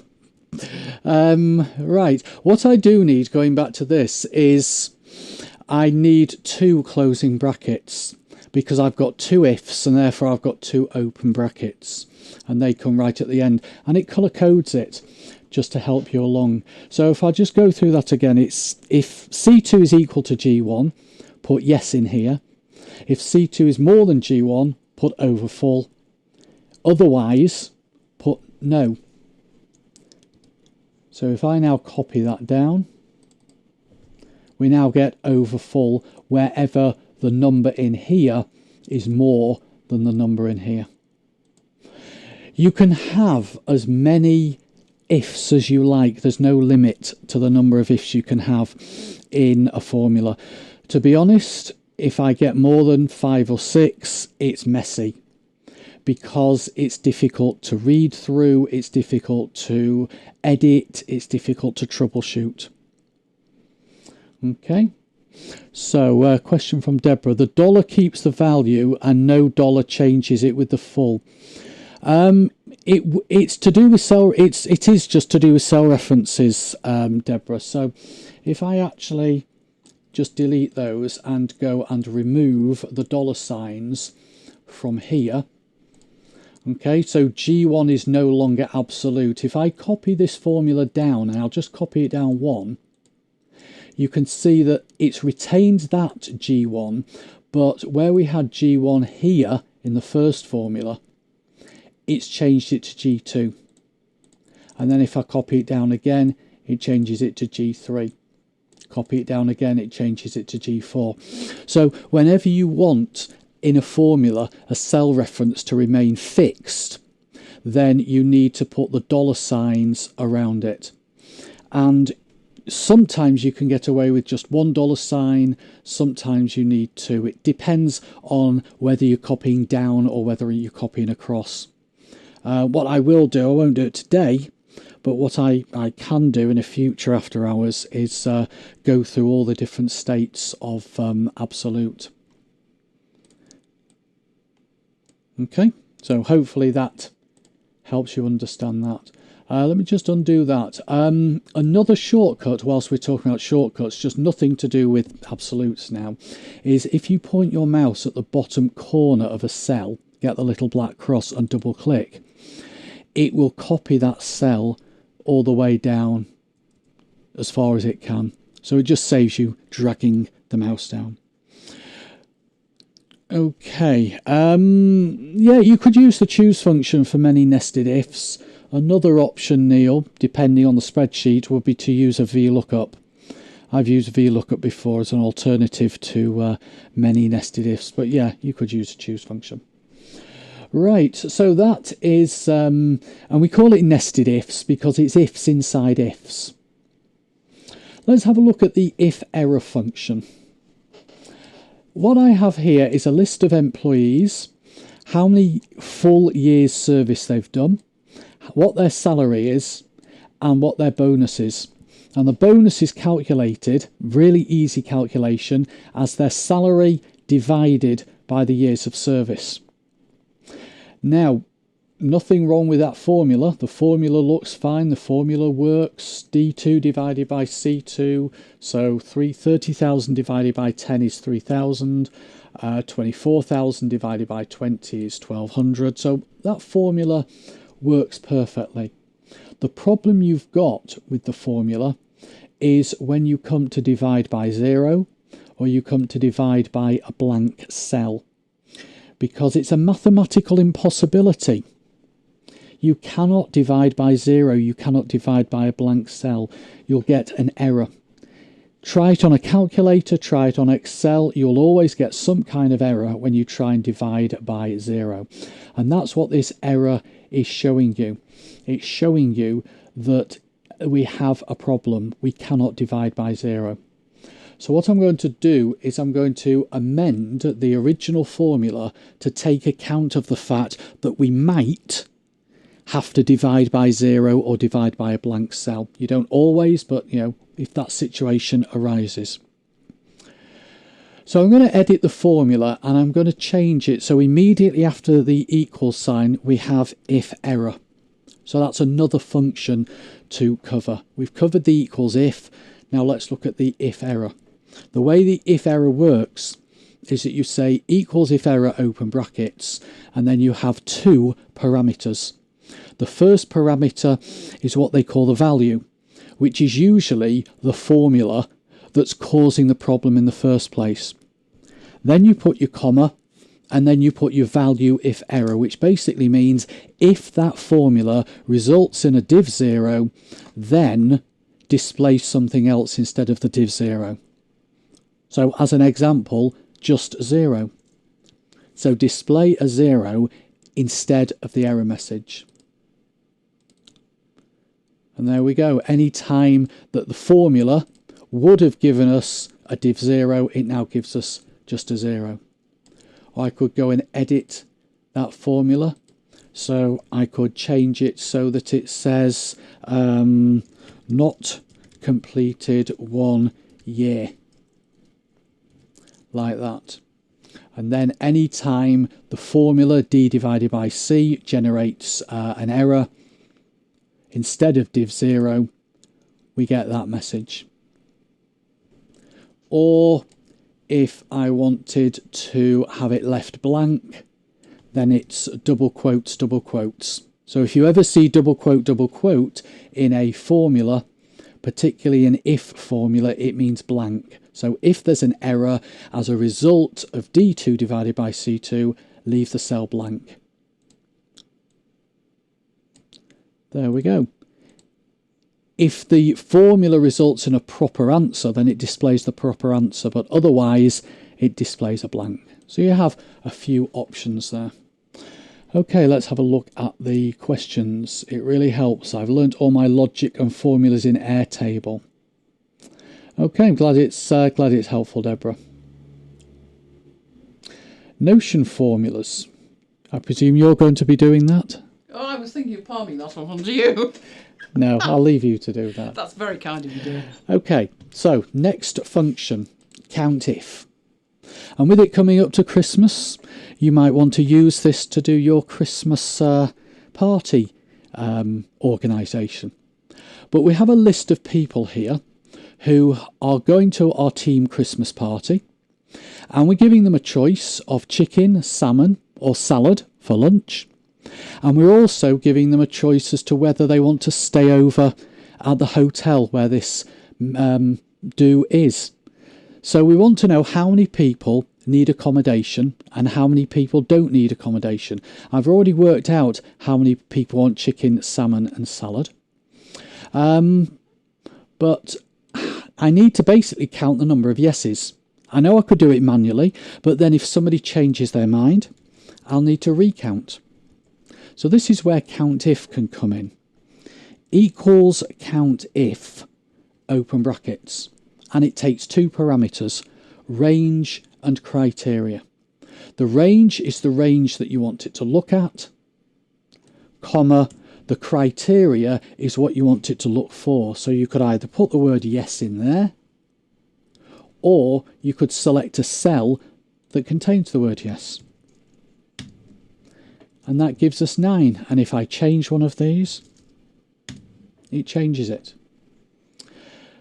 A lot of the meals, a lot of the dinners that Elaine and I have been organising this year, we have had to give the place, the restaurant where we've had these dinners, a summary of how many people want each option, and this is exactly what we're using for it.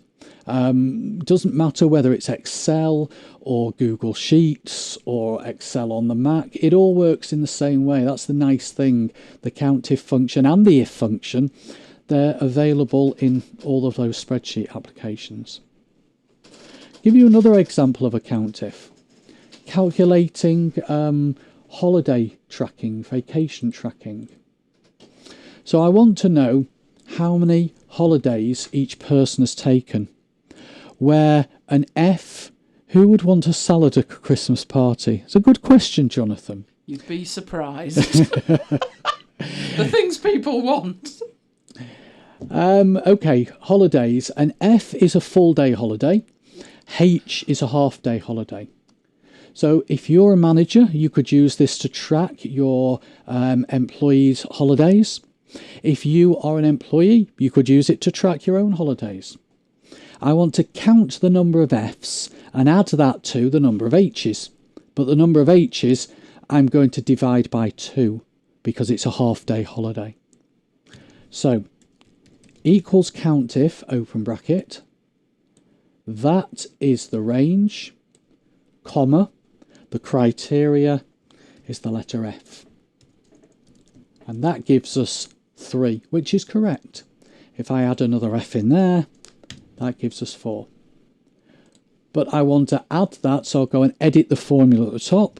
I want to add that to COUNTIF, same range, comma, H divided by 2, because a H is a half day holiday.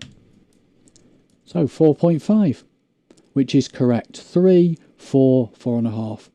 Copy that down, and now I get the number of holidays taken by each person. I didn't need to use any absolutes, by the way, in that example, because for each formula I was doing the count on that particular row.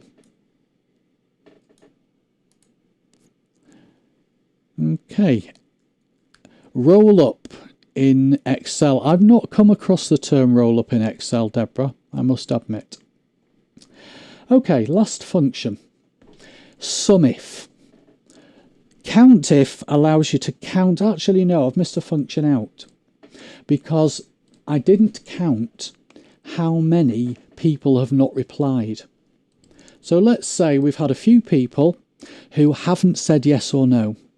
The bane of our life, isn't it, when we're organising our dinners? Yep. Constantly chasing people up, which reminds me, I've got that job to do tomorrow. But yeah, how many people have actually not replied? So 1, 2, 3. And to do that, I would count the number of blanks. Now, there's 2 ways I can do that. I can actually use COUNTIF. So select the range, put in the comma, and then put double quote, which means blank. Whenever you see double quote in a function, it means blank. So that's one way of doing it. Count the number of times in that range we see a blank. The other option is count blank. It has a formula, a function all of its own, and it's a simple one.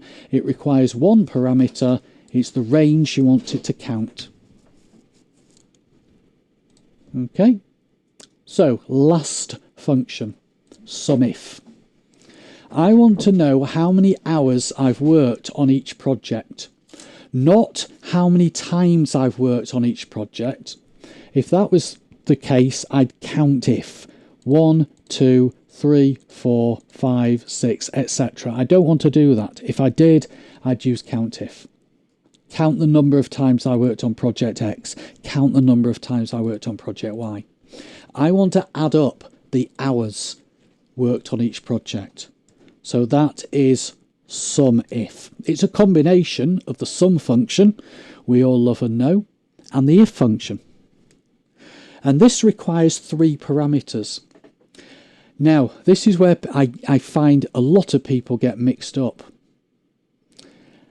And the reason they get mixed up is because they see SUMIF and they think that they have to add up as the first parameter. So they end up choosing the range with the numbers in as the first parameter. That's not going to work. The third parameter is the one for the numbers, and it actually tells you there the sum range. It actually starts off very much like the COUNTIF. So you select the range, comma, you select the criteria, so I could actually type project X or click on the cell that contains project X, comma, and then the sum range. And there we go.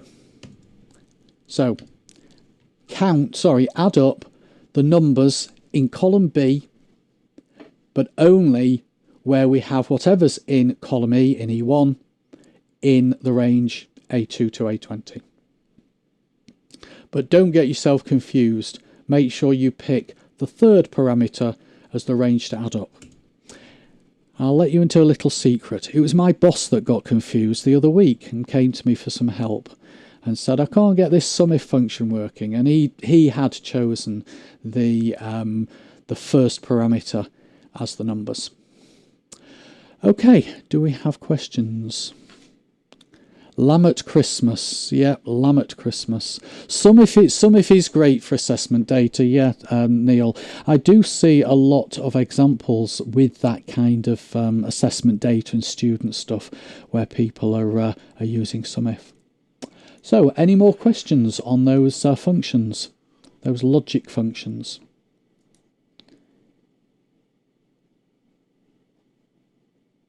If not, I will hand back to you. Right, okay, come back to me. Oh, isn't that seamless? I'm loving this. See what happens when we have time to test the software out. Right, so we're out from Mike, we're into me. So I've split this into 2. First, blog 30, obviously. So now we're on to actually putting the content up there. So where were we at from last week? Last week we looked at bookmarking. So we were going to put the finished URLs of the blog posts into Scrivener somehow, and we found that bookmarking was the best way to do that, but we also created some custom metadata. The data types that you have for custom metadata, there's only 4 of them, and that was why, the missing one, URLs, that's why we didn't use custom metadata for it, and we used a bookmark instead. So those were the 2 things that we focused on last week. But now we need to look about compiling as well. Now, I say new compile. Compile is, if you're a programmer or a developer of any kind, you'll be aware that you write code in your coding environment, but in order to run that code, you need to compile it. You need to take the code and turn it into a runnable application. Scrivener uses the term compile in a similar way. You write the content in Scrivener, but in order to use it elsewhere, you need to compile it out of Scrivener. The reason they don't use the term export is export implies taking the content within the file and just taking it out of Scrivener. Whereas this is actually going to do much, much more with it than that. So it's more of a compilation. It's more of a compile where it takes it and it does magic with it and exports it. Now, I've put new because if you've ever used an old version of Scrivener, version 3 is very, very different. To the point, when it first came out, things did not translate well. So the developer said, if you're in the middle of a project and you're anywhere near compiling it, don't upgrade until you've compiled it, unless you're really confident and want to spend 3 weeks building your compile. So the new part of it refers to Scrivener 3, but if you've only recently started using Scrivener, you won't care about that because you will be using Scrivener 3, and it's been 2 years since Scrivener 3 was released, so it's not really new anymore. It's new in terms of if you're coming to Scrivener 3 from Scrivener 2. So ultimately, we're going to look at compiling in Scrivener. We're going to look at a little bit more than that, but I'm going to give you an overview of Scrivener compile right now. We put some stuff in Scrivener, and the bit we're looking at now, the compile part, is where the information in Scrivener is coming out of Scrivener in a range of different formats. So it's quite conceivable that I would write up content in Scrivener that I'd then want on a web page, so I export it as HTML, a PDF, so I do a PDF, a Word file to send to somebody, and an EPUB. And you're not even limited to just those formats. There's many, many more, but those are the most common formats.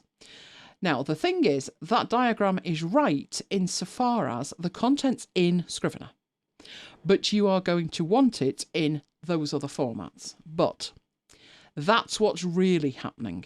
There is a black box sitting between Scrivener and the ultimate format that you want, and that is the black box of compile. So what I intend to do today is look at where we're at with the file and do our very first compile. Now, Pete's been wanting compile since forever, but unfortunately he's jet lagged and he's had to go to bed. So he'll catch up on catch up, but it isn't something that you can do in an hour. It isn't something you could do in a week.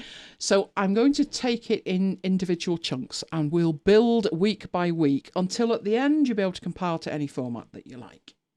But we're keeping it simple today, fairly simple.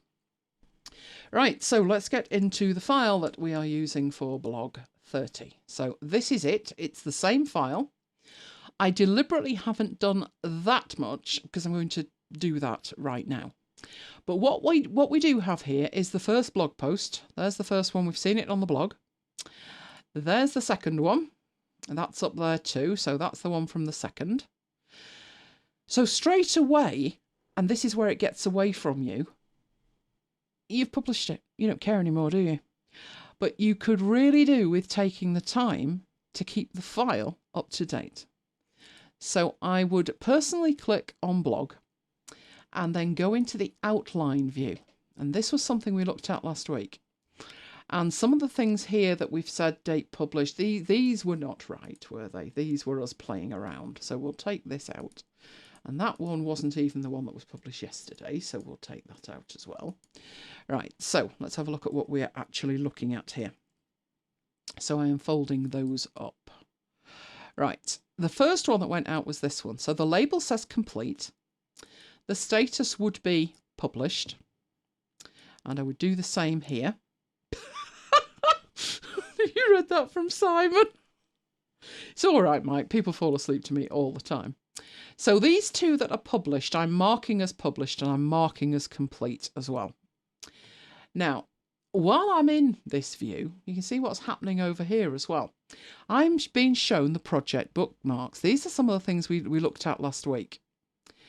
So if I load that in, that's my blog and it loads it in. So it's just a quick way to have a link to it. You'll also see here that there was the blog 30 homepage. This may or may not work. Oh, it does. What I did last week, if I go into here and we do an edit bookmark, I made that link up. It didn't exist last week. Obviously this week it does. And you can see that the link that I created last week is now letting me load it in and I can see the page. So that's all working brilliantly. And we've marked these as complete.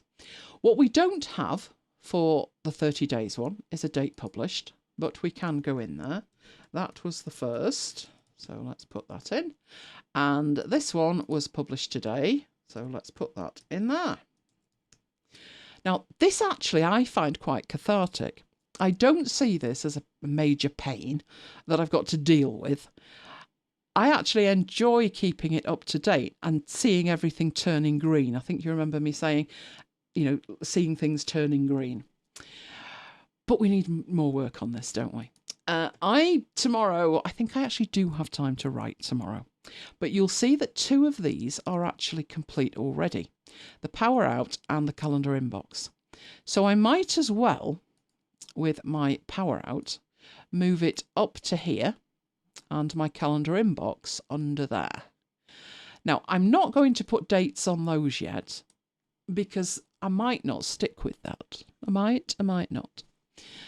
But the power out one I will actually use as a demonstration. But that's just showing you really do need to keep your metadata up to date.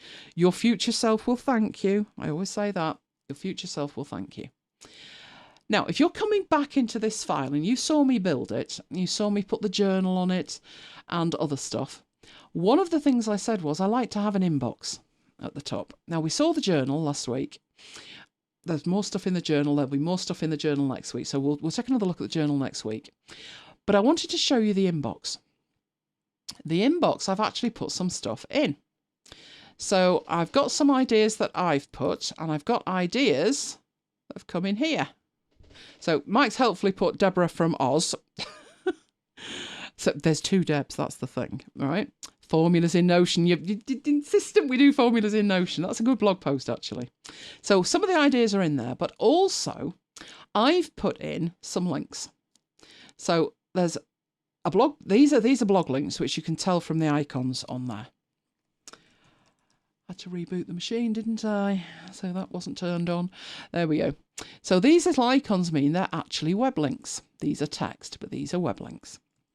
So I've got my Camtasia one, my Screenium one, my ScreenFlick. These were all the alternatives, if you remember, to ScreenFlow. Now, I said one of the problems when you're putting a lot of different types of content, so in this case, it's blogging for 30 days about anything I like. If I tried to theme it, I'd kind of hoist myself by my own petard. I'd probably get to a stage where I'm like, rabbit in the headlights, can't think of what I can write about X. Still can't, is that can't read anything? I've got that fairly large on my screen. I'm at 1600 by 900. So, trying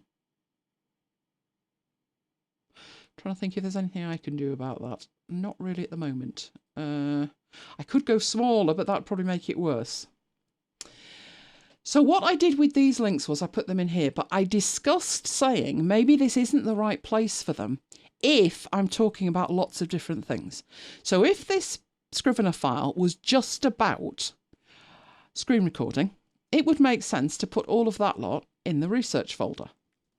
But there's going to be different topics that I'm talking about because I don't want to reach a point where I'm like, oh no, I've got to write about that and I don't fancy writing about that anymore today. So I've given myself flexibility to do whatever I want. But that's given me a problem when it comes to the research. So you do have a research folder and you could just grab all of these and put them in the research folder. But if I then have other things that I put in the research folder, they're going to get very messy. So what I have done is created a screen recording software folder within the research folder, which I will just put those into. And that means they're out of my inbox, they're in the right place. When I come to write about 5 alternatives to ScreenFlow, I'll know that all the stuff about my recording software is in here. And although these are links, they are live links and I can click on them and they will show me the web pages that they came from. So all of the different alternatives that we looked at, they will all be there for me to grab prices from, grab the URL from, whatever information I actually need, I should be able to get it from in there. So that's some of my research. What I don't have at the moment is anywhere that I'm putting ideas. So they're sitting in the inbox at the minute. Some point this week, I'm going to have to think about where I'm going to put ideas. And it may be in Scrivener. It might not be in Scrivener. It could be in Notion, it could be in OneNote, wherever I put my ideas to hatch might be the best place. At the minute, it makes sense that they're in here in the inbox. Although they're not categorised anywhere, I know where they are if I need them. They're in the inbox. So I've tidied my inbox up as well. Right, so my first blog post was this one here. Now, at the moment, I'm in outline view. Don't forget, you've got these three views. You have Scrivenings view, you have card view, or outline view.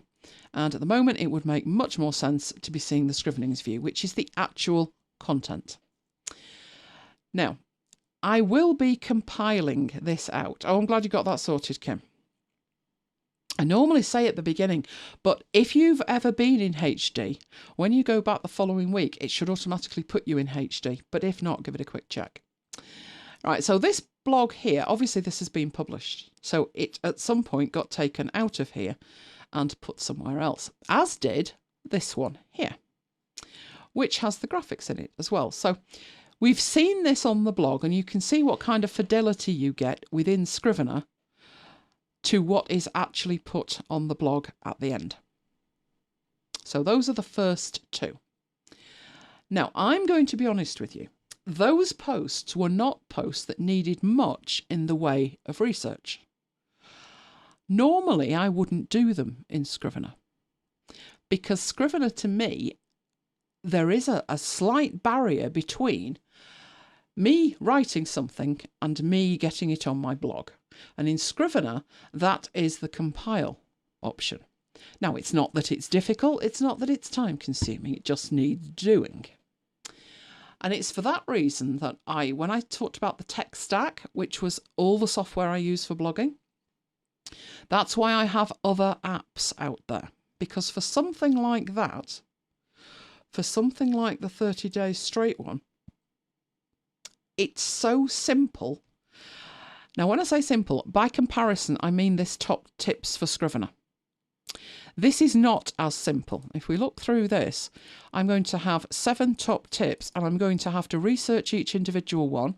Each one of these would have a status as I'm working on it. I've probably got screen caps in there, and I need a wrap up and I need an intro. That's more complicated than that, which is just blah, blah, blah. That's just me saying, I'm doing this blog 30 thing. This is why I'm doing it. Here's some of the after hours shows. This was what we talked about.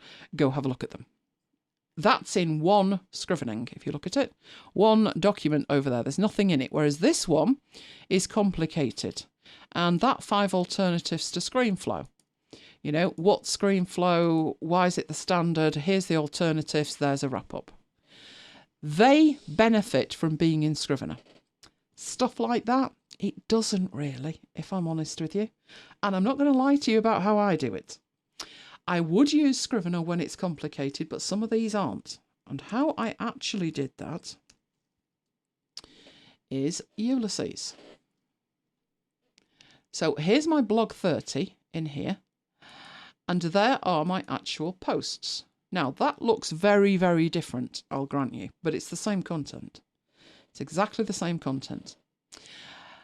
You do have keywords in here. Now, I'm not going to get overly complicated, because this is supposed to be about Scrivener, but I'm just showing you that in here, let me get my meta. Where's my meta? All right, that one was actually published today, so I will mark it as published with the keywords.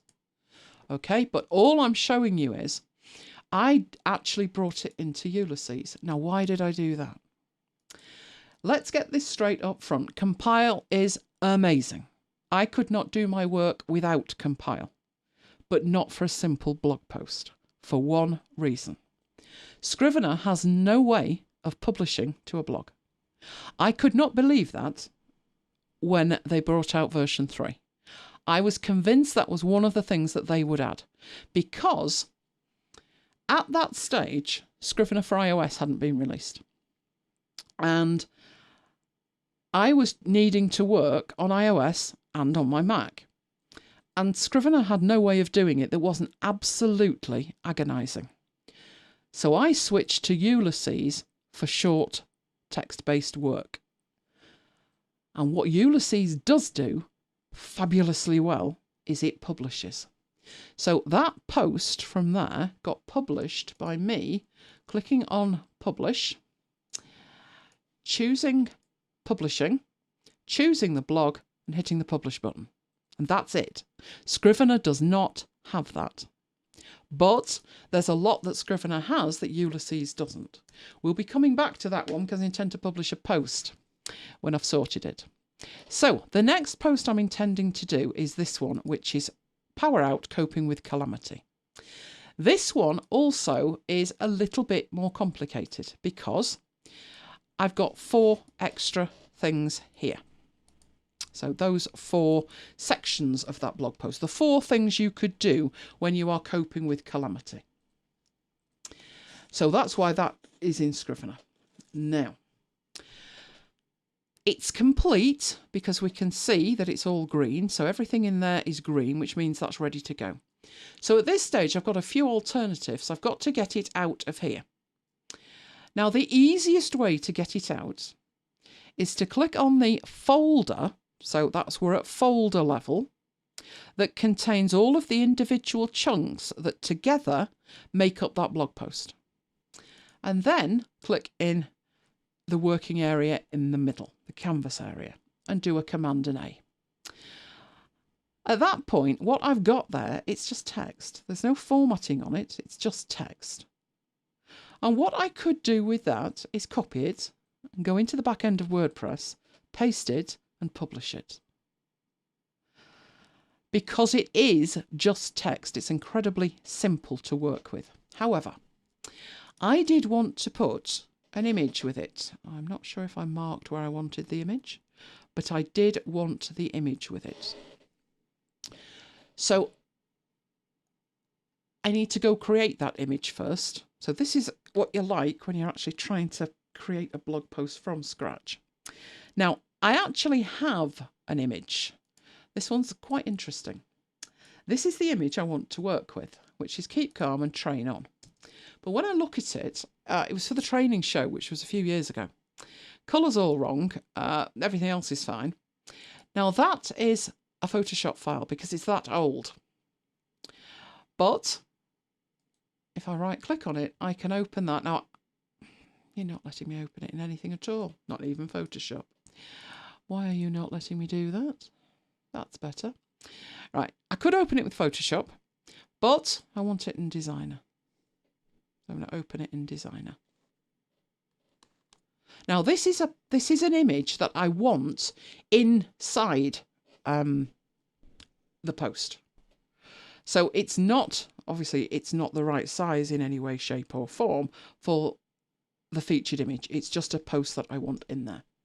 But just to show you, even though this was made 7 years ago, because it was made correctly 7 years ago, I can go in and make changes to it. So I don't want the training show logo on it. I don't want it blue. I want it red. Getting there, getting there.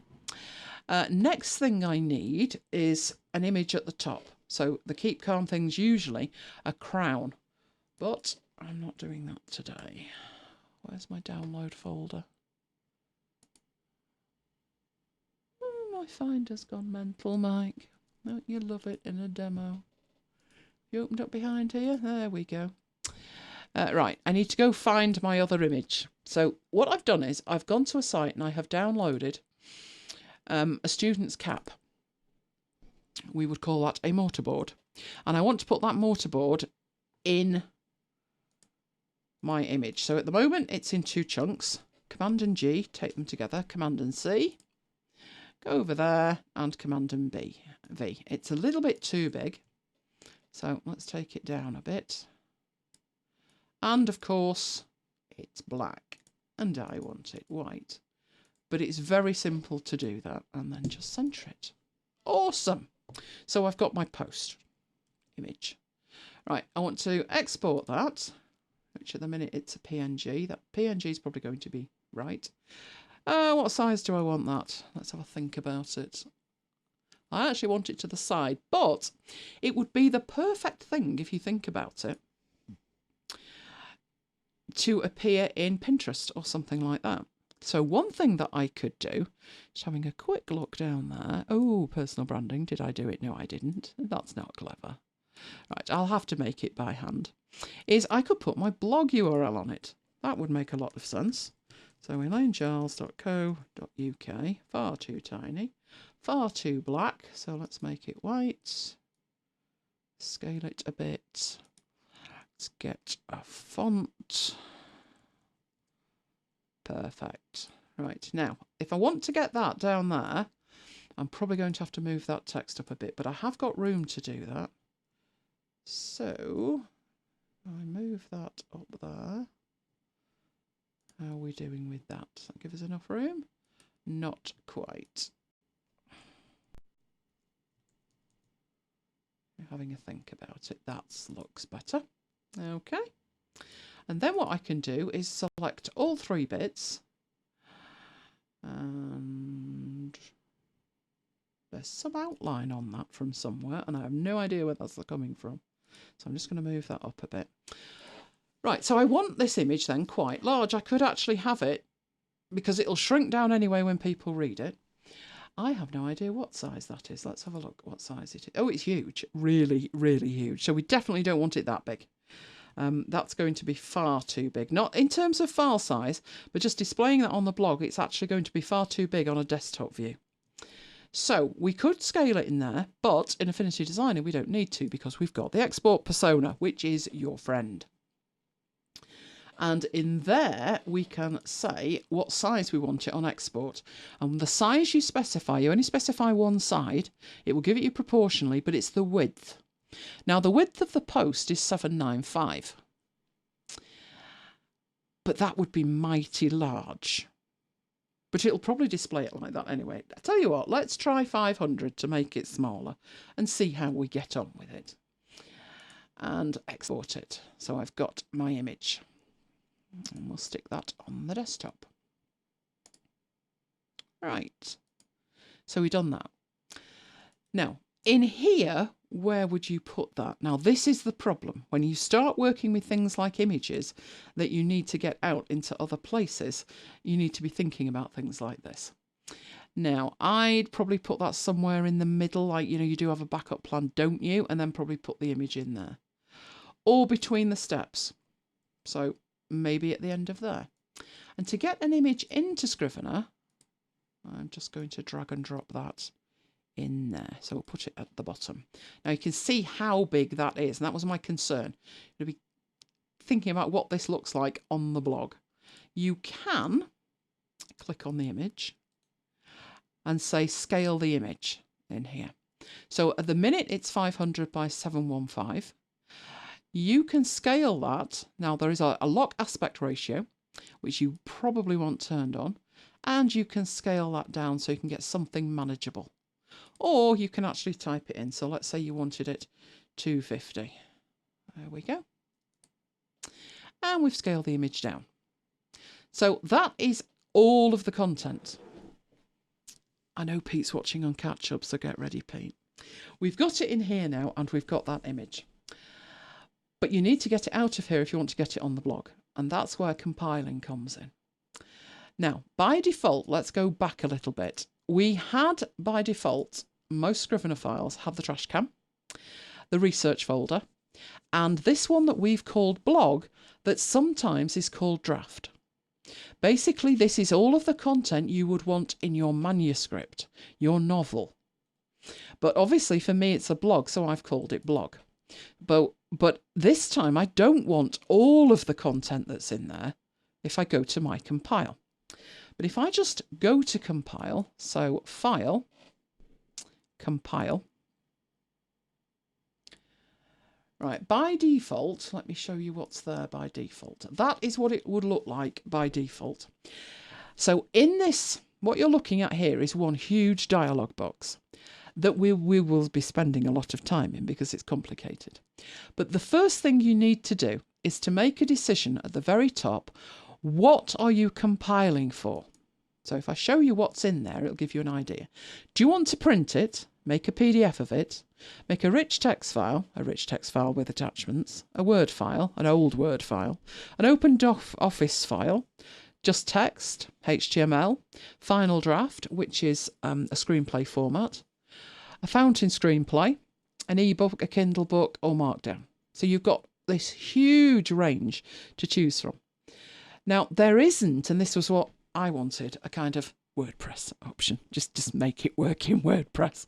There isn't one. So you really have two options. One is a web page, and the other is multi-markdown to web page, which is down here.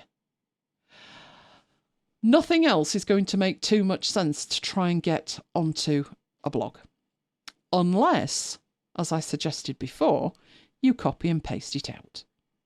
But we're looking at compile, so we'll pretend that copying and pasting it out, which is far easier, faster, quicker, not an option. We're going to work through this if it kills us, and it probably will. So I'll choose web page for a start. But first of all, I'm going to make a few changes in here, just so you can see what happens in the rest of the dialog box, particularly over here in the formats on the left. If I were to choose final draft, for instance, there would be only two formats available. So what happens on the left-hand side here, what's displayed, depends on two things. One, what you have set compile for to, and the other thing it depends on is whether you have created any custom options from in here. You could make your own custom options.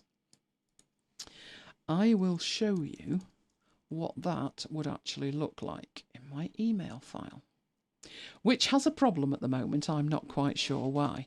This was the mail that you probably received before, which was compiled out of here using compile. Now, I have an error next to my VIP mail new. I have no idea why. I will add that to my list, ever-expanding list of things to fix this week. But what I've selected here is plain text. That has given me a set of default formats, but you'll see that there are project formats, and the names of these should indicate to you it didn't ship with those, I made them. So that's what I mean when I say two things. One, what you're compiling for, and two, what custom formats have you created. So let's get back to our file. While it sits there and backs up and annoys me. Right, where we go. So that's what you get on the left-hand side. So I'm going to change that back to what we want, which is going to be web page. And that gives us a few options over here of formats. Now, the next bit along in the middle is section layouts. And it says the font is going to be determined by the section layout. And you can see in here we have a heading and we have a section. What on earth is all this talking about? Well, to explain that, I need either another file or I need to come out of here. So I'm just going to come out of here. When we had that in outline view, in here we had this column that said section type, and we ignored it. We quite happily ignored it because we didn't need to think about it. Let's get one with something in it. There we go. What you can do is tell Scrivener what type of information is in each one of the scrivenings, each document within your folder. So that one's a heading, this one's a section. And you have options to choose from in here.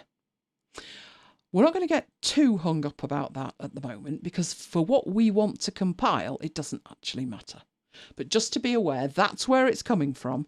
That's what it's referring to in here when it says section layouts. And they are all working fine at the moment. There's nothing, you sometimes see an error message, but there's nothing wrong with that at the moment. That's defaulted back, which isn't good, is it? Because I'm trying to show you the default. You can assign section layouts and go into here, and it all get very complicated. But we're not doing that yet. Just letting you know there's a button, and it's alive. The third part of the dialog box is what you want compiled. Now, I've been in here, and I actually did compile something out, and that's why it's defaulting back to what I did. But if you've never compiled anything and you're working on a file like this, this is what you'll see. The compile here option at the top compile, and then what you'll see in there is what it will include, and it says blog. That's because that blog folder is the special one with the blue stripe, which means it's the manuscript folder, it's the draft folder. It's the folder that contains all of the information that you will be exporting out of Scrivener. It's not the meta information, it's actually the content that you want out of Scrivener at some point. Now, the problem for me is with that, I'm not writing a novel. So when I compile it, I don't want everything. Look at it. There's half a dozen blog posts in there. I don't want all of it. I just want the bit that I've got selected. Now, a couple of ways to deal with that. One, you can toggle off bits by taking the ticks out. Be there all day, wouldn't you? The other option you've got, let's put the ticks back in, is you could try and filter it. But that's going to be a bit messy as well. I'd have to have some way of filtering it, some predictable way of filtering it. I can go into here though, and I can choose, for a start, I've got two other options which are automatic. One is to say the current selection. And what it means by that is what's selected in the binder. But obviously I haven't got anything selected in the binder, so that's not going to work. It would though, if I went in there and said compile those, and I went back into compile, current selection was selected, and that's what it's included in here. So it would work if I had had a selection. The third automatic option is search results. So if I activate that, nothing there. That's because I hadn't run a search and been given a set of search results. But if I had, I could compile for that. Right, I'm going to come out and make sure I've got nothing selected. We'll fold it all up, nothing is selected. And show you that if you go back in here, you don't even need anything selected.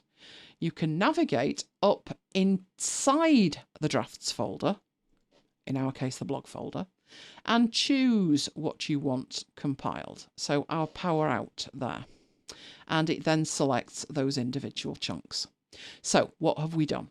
We've given it a format for the information to be compiled out to. We have selected a format over here, so we've got outlines, we've got indents. This is where it starts getting uppity. As you look in here, it says, whoa, just a minute. There's no layouts for this. They've not been assigned. You're going to need to stop and do something. That's because we didn't make these. They came automatically, which means you need to do a little bit more with them, every single one of them, to make them work. But the default one, that's fine. It's quite happy. So we'll stick with that at the moment. Compile for web page, default format. In the section layouts, there's just sections. So that doesn't need any editing. And over here, we've drilled down to just the elements that we want. And hopefully, when that compiles, it will compile to a web page that we can see. So I will hit the compile button. I'll put it on the desktop. And out it goes. So what we've got, that's my original image that I dragged and dropped in. But in there, we have a HTML file and we have an image file, which should be quite tiny. That should be tinier than that one, which should be huge. Yes, that's much sharper. Right, so that's our HTML file. If we open it up, there you go. That's what it looks like. That's got everything in it we need for our blog post. So we've compiled it. In fact, if we open it up, it will open it up in a browser. And we can see what that would actually look like. Now, is it perfect? No, it's not. Because these don't look like headings. I didn't make them headings. That could be why.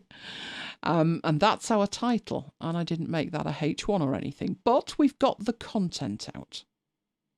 And you could take the HTML, you could put it in WordPress, boom, you've got a post. But I will show you, before we get that far, just how bad this code is.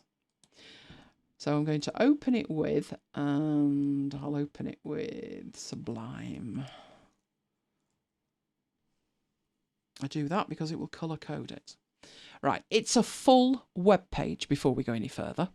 So if you've ever edited any HTML, you'll be aware that what you've got here, line 1, is saying, yo, I'm a HTML file, hello. The next line turns the HTML on, and the third line says I'm the head of the HTML file. And what goes in that head is meta information. So who's the author, what was the creation time, the modification time, generator, lots and lots of information. But that's a problem, because if I were to just Command and A, Command and C, select all, copy all, and paste it into WordPress, WordPress would have a fit. Because WordPress already has, if you think about what a blog looks like, up here, there's a blog. If I were, can I actually do that? I probably can. If I inspect the elements in there, if you see line 1, doc type, hello, I'm a HTML file. You only ever have one declaration like that per file. So if I were to copy and paste it somewhere else, it would get very upset. So that's the first thing to think about. Don't do that. Right. And it's the same if we drill down into here. So we're now looking at an individual post. This is the title of the post. This is Meta will create in WordPress. There's the post image and there's all the information. But again, if I tried pasting it in with all that information, it would not like it at all. So for a start, I'd have to go down to here and find out where does the content start. And it starts on line 22. But another problem I've got. There's a lot of problems, isn't there? Trust me, by the end of November, we'll have fixed them all. Right, it works and it doesn't look bad. But that's not good code. That is not good code at all. For a start, the heading is in p tags, which means it's not a heading. We have down here, part 1, part 2, they're not headings either. They should be headings and they're not. For reasons best known to itself, it's put a line, 24, is a line that has no content. So it's a blank line. It has a CSS class of P2. Why? No idea. There is a break line in it. That's what the BR is. It's a break. What it means is there's no content in here. And then there's a closing P tag. Basically, that's a blank line. That's not how you put a blank line in. In fact, if we're going to get, and I wouldn't even say really pedantic, if you're putting a break tag in, that break tag existed in the early 90s. And since then, a break tag should look like that. It should have a closing slash. Otherwise, it's not compliant with standards. So there's big problems with that code, is basically the short version of what I'm saying. The other thing to think about is, let's have a look at this image down here. The image is wrapped in a P tag. Really? Okay, whatever. But it's going to look for it in a folder called images, which is working. You know that at the moment. If I hide that, there's the file. It's in a folder called images. And if I preview that, it's there. It can find it. Yes, it can. It's on my desktop. Can I tell them about the choir site, Mike? Yes. When Mike and I were very, very first designing our very first websites, I did one for my company and Mike did one for United. And he wanted the lyrics for some United songs up there. And some pictures. So because it was songs, he had a little thumbnail image of like, pretty much like a lady's toilet sign, to be honest, wasn't it? A little image of people, but it wasn't a photograph, it was a kind of representation. And this site worked perfectly when he looked at it. So he said, right, go and have a look at it. I've uploaded it all to CompuServe. True story. You go and have a look at it, he said. So I went up to have a look at it. And I said, it looks fabulous. Didn't know any better. apart from the fact there's no graphics, Mike, he said, don't be ridiculous. The graphics are there. Look. And he showed me on his machine. And I said, well, they're not there on mine. And what had happened was they were showing on his because they had hard-coded a path to the desktop of his Windows machine. So that the image address was c:// blah, blah, blah desktop. So what we've got wrong in here, if we look at the code again, it's going to look for a folder called images one level up from where this page is. Okay, we can do that. Where's this page?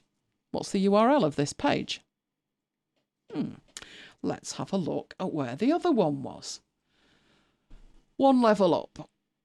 Oh dear, there is no one level up. Look at the URL. The root of my site is elainegiles.co.uk, and then there's the page. So how do I get one level up? There is no one level up. That's a bit of an issue then. But the other thing is, this isn't a page. Look at the URL. There's no .html at the end of it. It's not a page. It's automatically generated by WordPress on demand. So there's no way that that will ever work in WordPress. So these are the problems that you face when you use that. So what I did was I said no to that. I'm not going to do that.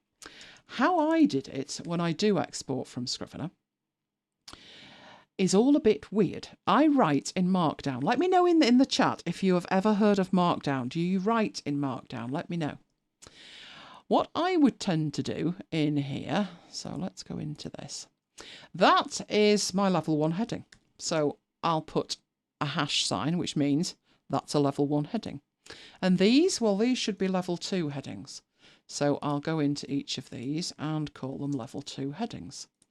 Markdown is just a case of using a few symbols that don't really make it difficult for you to read the content, but actually mark up your content. And the word is semantically. It's semantically correct. And what I mean by that is, for take a break is a level 2 heading, and I've just told it it's a level 2 heading. So just by doing that in there, good night, Simon. Heard of it, but don't write in it yet. It's not difficult. You can literally start with just like I've done there. 1 hash sign means it's heading 1. 2 means it's heading 2. Guess what 3 means? It's a heading 3. And 4, a heading 4. It can get more complicated than that, but it's still not difficult. So this time when I'm running my compile, there's my first bit, and I want those 5 bits. Let's rerun the compile. But this time, let's not say we want a web page. Let's say we want to convert multi-markdown to HTML, which, guess what? It's a web page. So if we do that instead, and we compile that, so obviously just make sure you've got basic multi-markdown, markdown outline, but just leave it the default. That's all I'm doing. Nothing to see in the section layouts because it's plain text. And over here, just make a quick check that you have got selected just what you want selected in the compile, and then hit compile. And I'm going to call that power out MD for Markdown and export it. Right, let's see what we've got this time. Let's open that up. Well, this time it's actually done some clever stuff, hasn't it? Let's do a comparison. This one here had a folder for the image, which I said would never work. The other thing is it's got spaces in it. HTML doesn't like that either. This one, much better. Take the spaces out and it's not in a different folder. And there is my HTML. So let's open that and have a look at it. Not bad at all. It looks worse. If we do a comparison with the other one, which I think I've closed. Let's open the other one. The other one looked nicer. The font was nicer.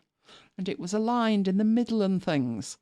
But to do all of that, it had put in code that we can't use.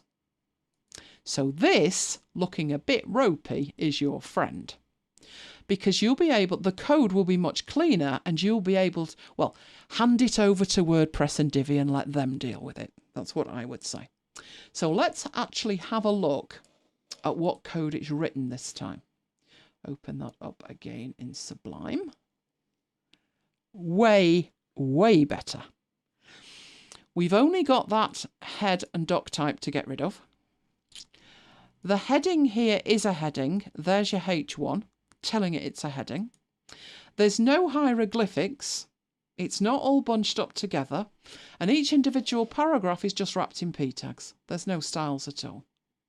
There's a heading 2.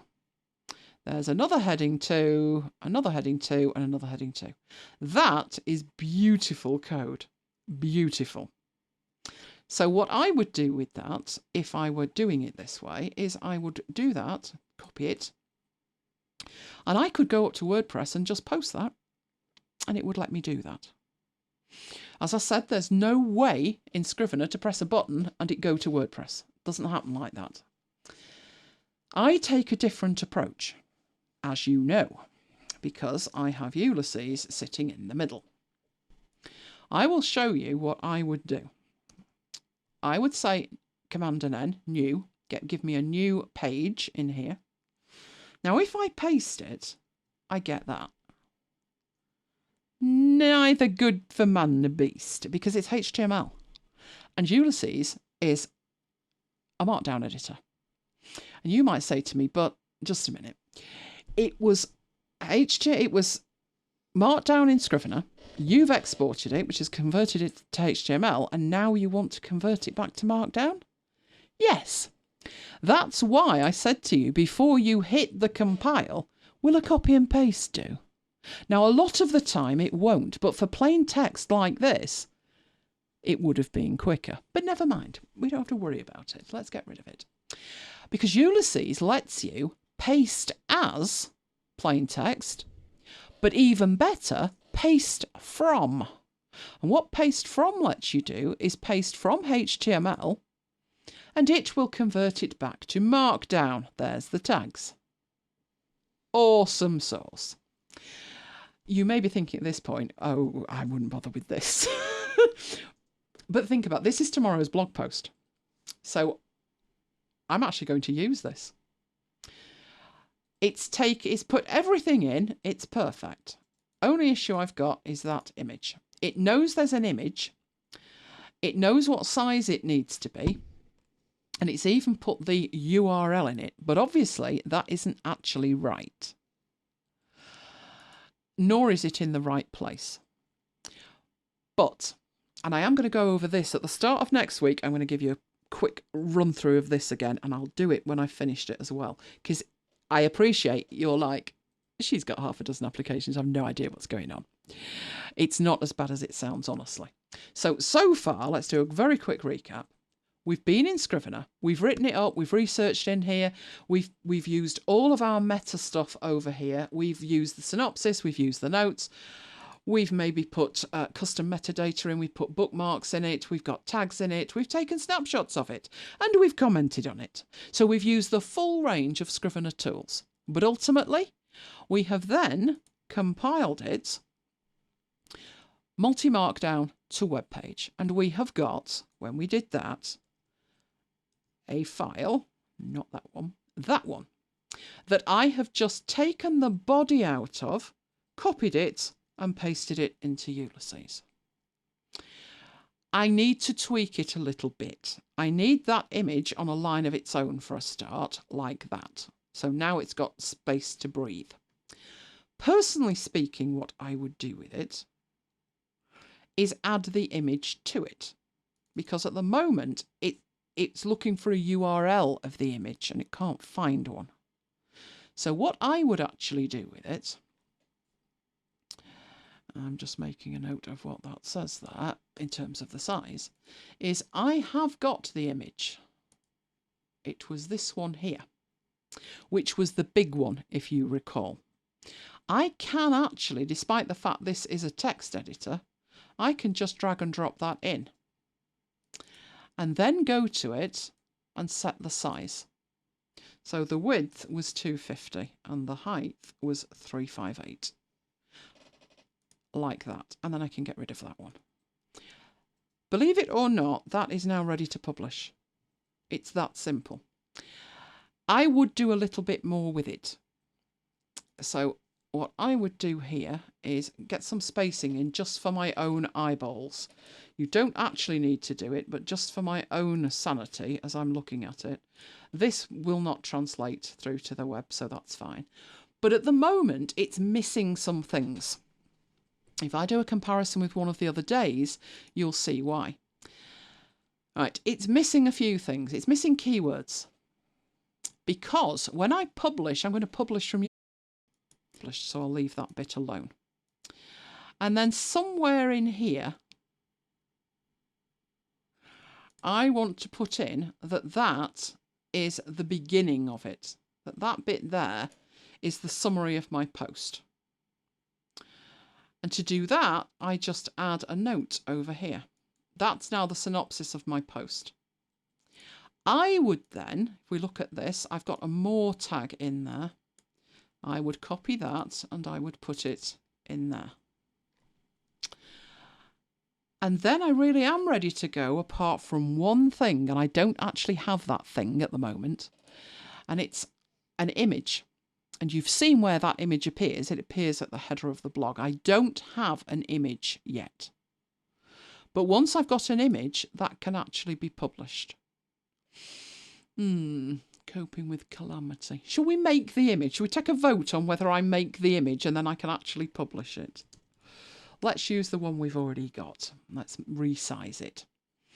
What I do that makes it even easier, I will open one of these.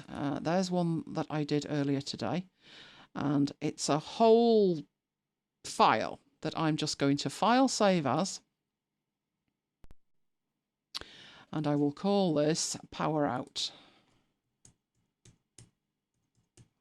Looks like I put the whole thing in for the other one, but this one I'm just going to put Power Out and save it, which means I can go down to here and just start making changes.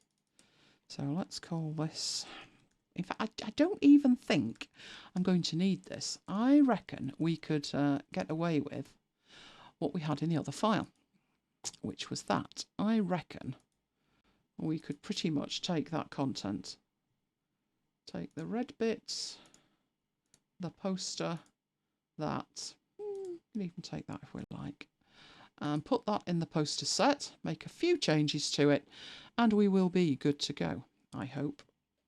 So where have you stuck that lot? Oh, it's tiny.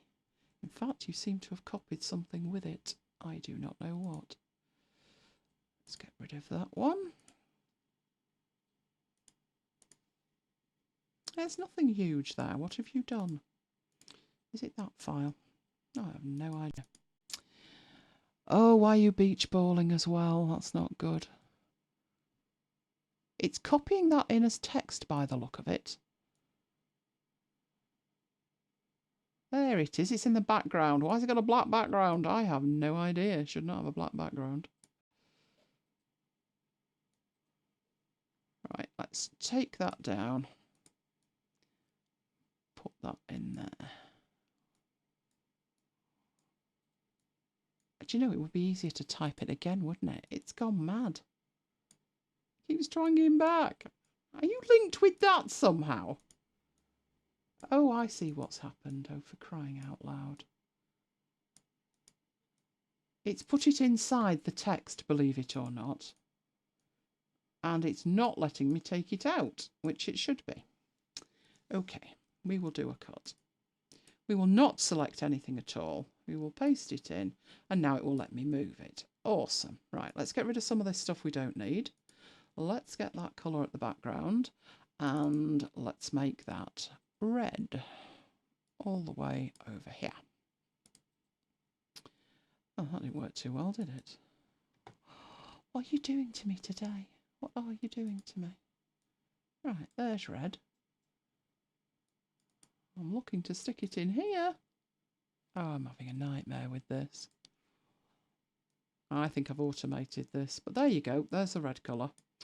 We will call that Keep Calm and Train On. We will move it down a little bit, the behind there. We don't actually need the fill on there. I've got all of this stuff from the other one, but all we actually need is a border around it, and that'll do.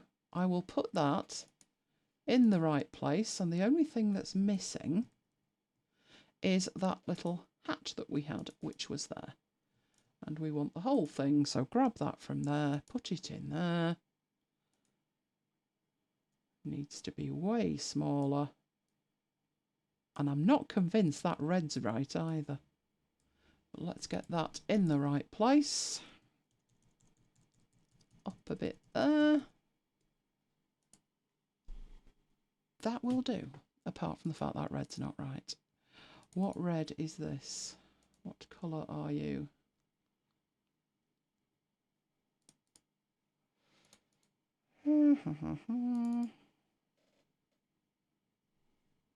Why are you not showing me what colour you are? You are definitely a colour. I can see it. It's lying to me. Looks like all the Fs. But that's far too garish. That's not all the Fs, that's why. 1, 2, 3, 4. Isn't F's white? It's white. It's lying to me. That'll do nicely. I'll just fill it in from there. All kinds of nightmare happening here, but there we go. That's it. Now, it needs a different name. So this one would be Keep Calm and Train On. Now, I've called it that with the dashes in and all the lowercase because I already have export personas set up. These are my export personas. It's going to give me 2 files. One's a PNG and one's a JPEG. The other 2 blog posts, I have used JPEGs because they had photos at the background and the PNG files were absolutely huge. But what I tend to do is just export the pair of them and then choose the smaller one with an eye on quality. If the quality is absolutely appalling, then I will choose the other one. But I'll grab the pair of them and we'll do a size comparison. Size comparison is not actually that different. So if there isn't much of a file size difference, I might go for the bigger one. But in this circumstance, it's more of a vector image. So I would go for the PNG, and the PNG happens to be the smaller one. And all I need to do with that to get it in the right place is drag it and drop it into there. That's it. So, another quick recap. The reason that I have gone to Ulysses is to be able to publish it. To actually be able to publish it from here without touching my blog. Scrivener cannot do that. And it didn't need much once I'd got it out of Scrivener, did it? Not really. So that's my blog post. I am going to publish it. But it's tomorrow's, and I'm still 13 minutes away. But I have pre-configured my blog. Can we do an edit on that so you can actually see it? You can go to manage there and you add your blogs to it. And all you need to do is put your password, the URL to the blog, very, very limited information that you need to put in there. That hooks it up so it now has a live link. So all I need to do is go to publish. It picks the title from the H1 at the beginning. It will allow me to either publish it immediately or schedule it. So I'm going to schedule it for tomorrow.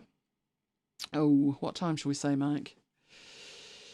Something like 5 o'clock. 5 o'clock tomorrow night, because I tend to publish in the evening and I don't want 2 going out close together. So 5 o'clock tomorrow night. It's picked up a category from the keyword, and it's right. It's also picked up a tag from the keyword, which I don't want, so I'm going to get rid of that. The excerpt, it's picked up from the note, and the featured image, it's picked up from the first image. And the slug, which is what you'll see in the URL, it's taken the title and stripped out the colon and spaces and replaced them with dashes. And that's it. The other stuff in here is if you want to specify a title link, and if you want a particular format for editing. Originally, WordPress only handled HTML, but WordPress recently changed to WordPress 5. You may have heard that called Gutenberg. Or you can even publish it in Markdown if you want. You can then preview the post, open it in the editor, or not bother. Now, because I am previewing it, it's not going to be published. It's going to be a status of draft at the moment, but we will still be able to see it. I'm just going to hit publish on it, and up it will go. Now, it's taking a little bit of time. It's negotiating with WordPress and pushing the text up, but it's also uploading the image. In fact, it's uploading too. And when that is published, that is what it will look like. So these are my headings. My heading 1 turned it into a title. Down here, I've got my full image at the size I specified. And then you can put comments on it. So tomorrow at 5 o'clock UK time, where we'll be back in sync with the US, won't we? That'll be live. I'll put it out on the socials. And it's that simple. It is that simple. Now, in the back end of what that looks like, if I go into Edit Post, you can see the 5 o'clock over here. So it's scheduled at the moment. When it's published, it's going to be public. It's going to be published on the 3rd of November at 5 p.m. It's going to be in Blog 30. And what you're looking at there is the actual post in WordPress Gutenberg format. That's why I do it via Ulysses, because it takes care of uploading the images. It takes care of everything, and I don't need to see WordPress. I could even, in that dialog box, have chosen none and just left it to it. I don't even need to see it. So that's all sorted there. I will make sure that's scheduled. Are you ready to schedule it? It will be published at the set time. It suggests that I add tags to it. But what tags have I got? It doesn't even show me the tags, which isn't great. I might have a training tag. Doesn't look like I have. I've got tutorial, but it's not really a tutorial either. I have a category of musings, but no, I haven't really got a tag that suits that. So it's just a suggestion. And I can schedule it, and off it toddles. Right, and that's where I can copy that at the moment, but the post address tomorrow will be the correct post address. Right, so back in here. I would then put on there, that's published, and I'm sorted. That's tomorrow's taken care of. Oh, I'm ahead of myself. It's frightening, isn't it? But that's why I use Ulysses, because once I've hooked it up to my blog, all I need to do, I have 3 pieces of metadata. My keywords, which will be my categories and or tags, my note, which will be the post excerpt, and my image, which will be the post image thumbnail, which Ulysses will upload to the right place and hook up. And any images that I've got in my blog post, Ulysses will also take care of those as well. That's why I said to you, even though Ulysses is a subscription service, it is $36.99 a year. I am grandfathered on $26.99 a year because I bought and paid for it before it went subscription.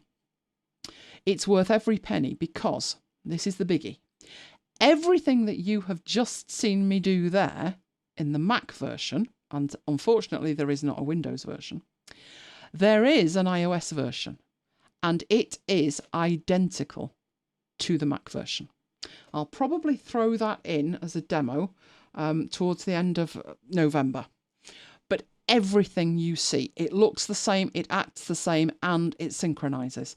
So I can publish blog posts from the road. In fact, I was out about a week ago and I found a couple of blog posts that I hadn't actually published. They were written and they were up there as drafts, but I hadn't actually published them.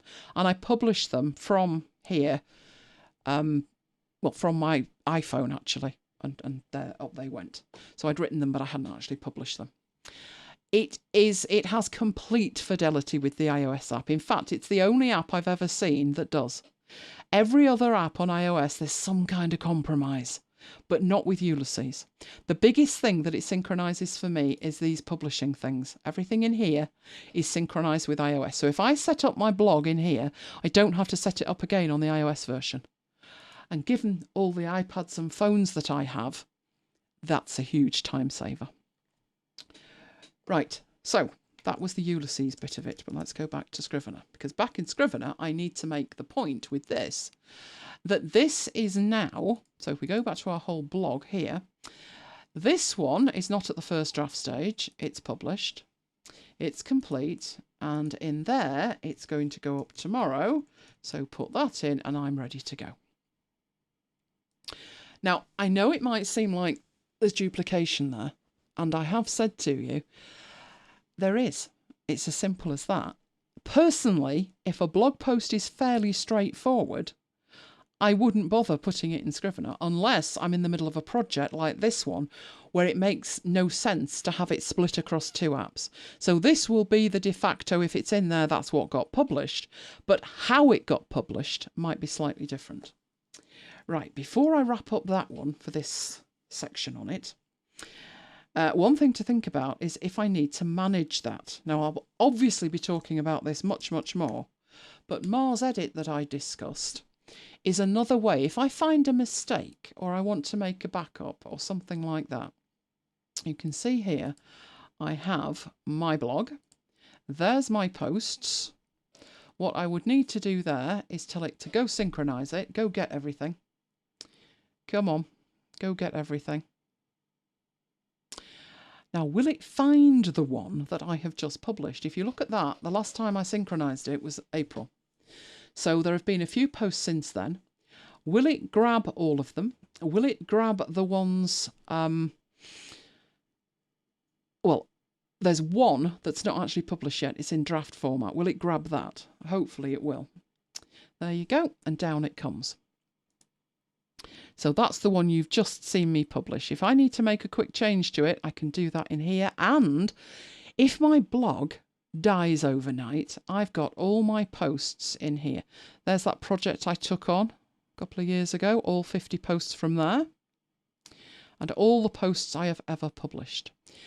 Now, in relation to what I said at the very start of this section, which was, it was a while ago, you've probably forgotten, right? What I said at the beginning of it was in the week, we've done the blog audit. I just need to get that down in a format we can look back at it rather than just me talking about it. I need to look at the content. Well, there you go. There's all the content. So although Mike could do that with this snazzy back end thing and let me analyze it in Excel, if I just want to quickly see that, you know, why is that not got a tag? So this one here, this is Affinity Publisher. Do I not have an Affinity Publisher tag? Might well be that I've not. Then I could have a look at it. Do I or don't I? There's the categories. Where are my tags? I think I have to turn my tags on. But you get the idea. I can look at this and say, is it training? Should it be in there? Shall I create an affinity category? I can do all of that from here, again, without touching the other end of it. So I will talk more about this in relation to me doing my content audit, and I will take you through what I did on my content audit, which I haven't done yet. But just to show you that as soon as I've published it, I can actually back it up, and it's all safely in here now, in case it doesn't publish and things go wrong overnight. My entire blog is backed up, both the posts and the individual pages. So my page for blog 30, it looks like hieroglyphics. Some other pages look a lot better. They look a lot more readable. It depends on where the page came from. I will discuss all of that in the future, just to show you that it's published, it's scheduled for tomorrow, it's all backed up. There's the one that I published today. You can see all of that's in there. Images are huge. And that's the first one that I did explaining what blog 30 is. So we've got lots of things that we're going to be looking at moving forward. But for now, I've got one last thing. Oh, I like that. We've got one last thing. Right, one more thing. I discussed working in composition mode last week. So let me show you what composition mode looks like. You've probably totally forgotten. There are 2 ways to work full screen with Scrivener. You have View, enter full screen, which is a traditional macOS full screen. You now need to go up and hold your mouse there and hope it comes back. There we go. And get out of full screen mode. But of more use to writers is I might grab those and go to View, Composition Mode. And that takes me into that view we talked about last week, which is focus mode. And you have a few little things you can do at the bottom, but basically you are focused on creating content. That's what you should be looking at. And then you get out of it. So let me find one with content, like my 30 days straight, which is... You in there? Where are you? Yeah, you should be in there. Let's get into that. There's some text as well, okay? Now, the problem with that is if I wanted to stay in this view, but maybe highlight some text, yeah, there's no way to do that. So I'd have to come out of here, or I'd have to have a style. I'd have to know what I was doing, basically. But there is an app called Touche, which is completely free. It's from Red Sweater Software, the people who actually make Mars Edit. And what that allows you to do is have an on-screen representation of a MacBook Pro touch bar. Not only display it, it's actually interactive. So what that means in composition mode, so back into composition mode, it will sit over the top and it will allow you to do things that you could not otherwise do in composition mode, which is I can highlight that text and I can go in there and I can now highlight it. So I haven't found another way of doing that other than that. And you can change what you do with it. It's got things that you wouldn't otherwise have. So how to, and then it gives you alternative words. So you could say manage a Scrivener file rather than construct a Scrivener file. So it's giving you the suggestions that you would see in iOS. You can also make changes and activate Siri and all the rest of it. But basically, it's the writing tools that are handy because it adds them to this view without you having to go in and out of this view like a yo-yo. So Touche is your friend. So it's from Red Sweater Software, as I say. I should really get rid of this, shouldn't I now? It's all very well having it there. No. I don't want to shut you down. I want to shut Touche down, so let's quit that. That's better. Otherwise you'd be seeing my slides in stereo, and that would never do, would it? Right, so it's from Red Sweater, and I say it's completely free, and it just displays down there as an overlay. Give that a try. Let me know how you get on with it, because there was one more trick I needed to do, but that's not for tonight. Right, now, if you want more Scrivener content, yes, we've got more coming. But in MacBites After Hours 44, we did our introduction to Scrivener 3. Then we did one where we built the file, and now we're working with that file. But a few years ago, when Scrivener 3 came out for Mac, which was 2017, I did a whole deep dive on it. I think it's an hour 50. So if you want to get up to speed, or you've ever used Scrivener 2, that's a good way of getting up to speed with Scrivener 3. Scrivener also has an iOS version, and there is a training session available on that as well. But let's get into our unboxing, because I think I can say the webcam's working at the minute. So while it's in a good mood, let's see if we can seamlessly switch over to the webcam as seamlessly as we switched over to mic. Let's have a go at doing that. Getting my laptop out of the way. Oh, excellent, excellent. Might need to move it a bit round this way. And this has been kicking around while I've been waiting to unbox it. This will never do. So what have I got? What have I got? Right, this is something that we could actually do with. So it's not been good that it's been in here and not being unboxed. But there we go. You can never have too many USB 3 ports. As was discovered tonight when I was trying to find somewhere to stick the webcam. Isn't that right, Mike? Yeah. Yes. Nightmare. Just couldn't find any extra ports. This one has got quite a few ports. One or more is powered, I do believe. So let's go in and have a look at it. Power cable. USB cable, which is attached. Oh, it's all wrapped up. Isn't it easy with 2 hands, Jonathan? It's quite small as well. Is that plastic? It's very cold. I think it's plastic. So the ones at the top that are red, so these three here, give power. These three are pass-through for data. Each one is individually switched, so you can turn them on and off. And we've got, what have we got there? 3, 4, 5, 6, 7, 8, 9, 10. 10 of them. So I was actually intending to use this more on the road because it is so light. The metal one I've got's a lot heavier. This one's much lighter and easier to work with. It does have a very nice thick cable. It is melded in though, which is a bit of an issue, isn't it? Yeah, it's not exactly portable. If you wanted to make it longer, you'd need an extension. Some of them, you can just swap the cable. It's also powered, so that bit there needs a power supply, which I'm hoping is in the box. It's going to be a calamity if it's not. Oh, and it's one of those bricks. Need to find room for that as well. There we go. These are the things that never last long enough to me. But that one looks reasonable, so I will give that a try. Do a video of it, making sure it works, etc. So that bit there needs to go into that bit there. I guess if you could lose the cables at the bottom under the desk, that's not bad. It's completely flat on the back, so what you could do is actually stick it to a desk as well. It is neat and tidy enough to do that with, and I love the fact that each one is individually switched. So it saves you trying to yank a cable out, you could actually just turn it off. And there's an indication at the top when it's charging. That was, I do believe, about £14. It was an Amazon offer, what can I say? It's always an Amazon offer, isn't it? And I just really wanted more ports.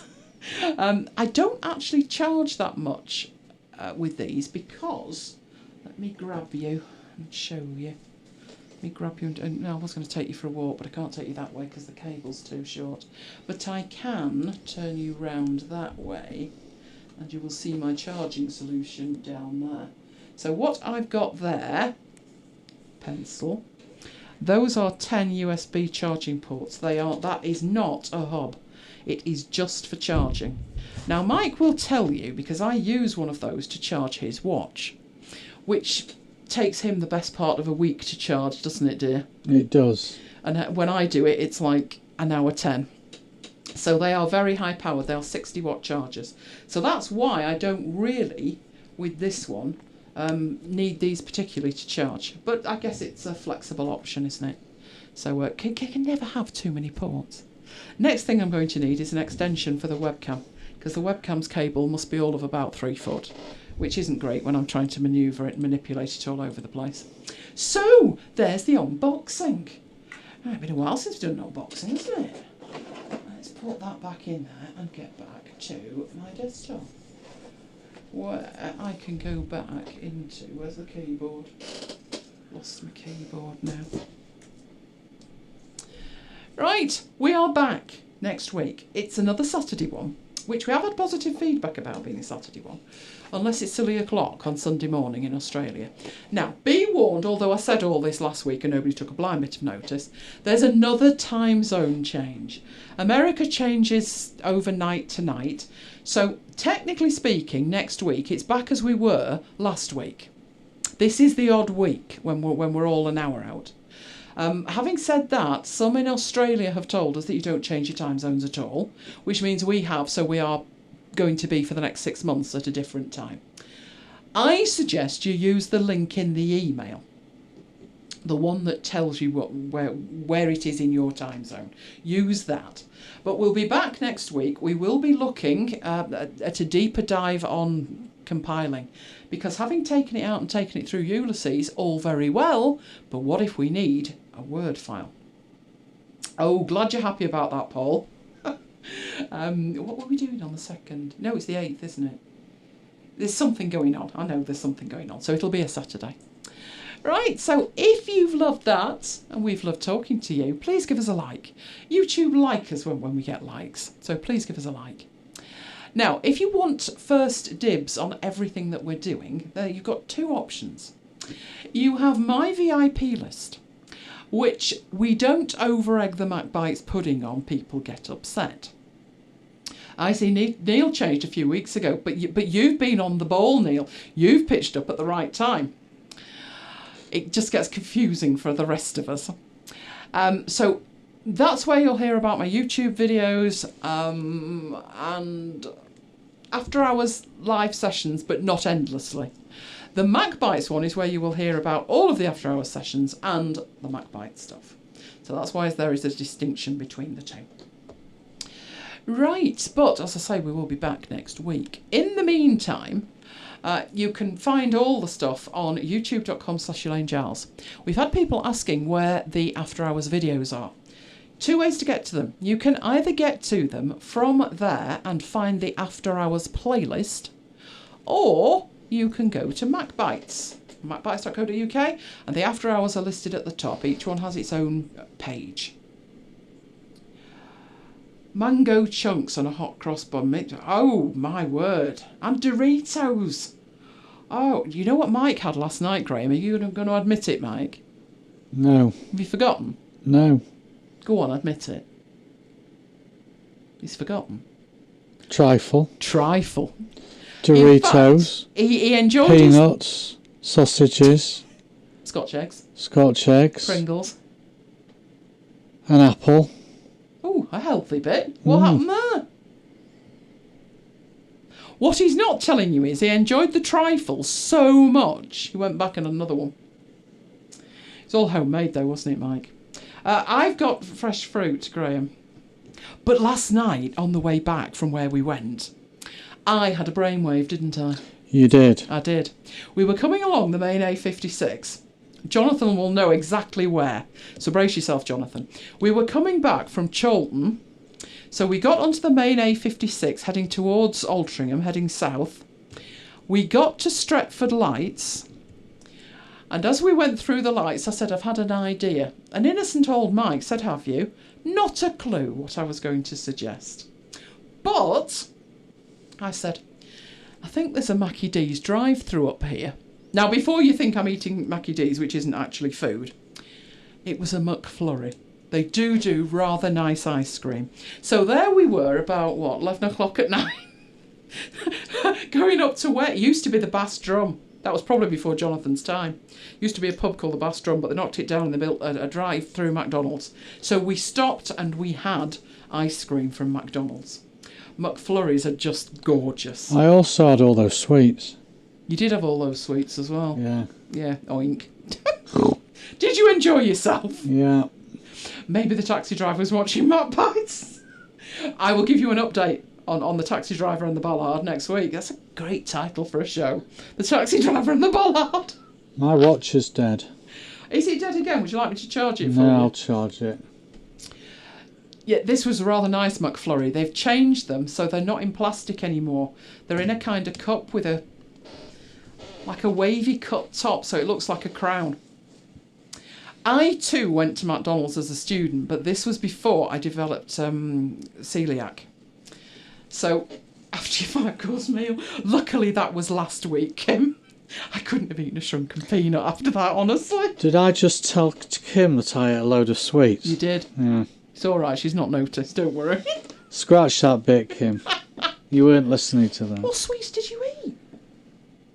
Those lollipops and those things. refreshers. The ones we got for the kids. You know, after we said last week we didn't do Halloween in a big way, there was quite, I would say maybe there was a gang of about 20 kids and parents.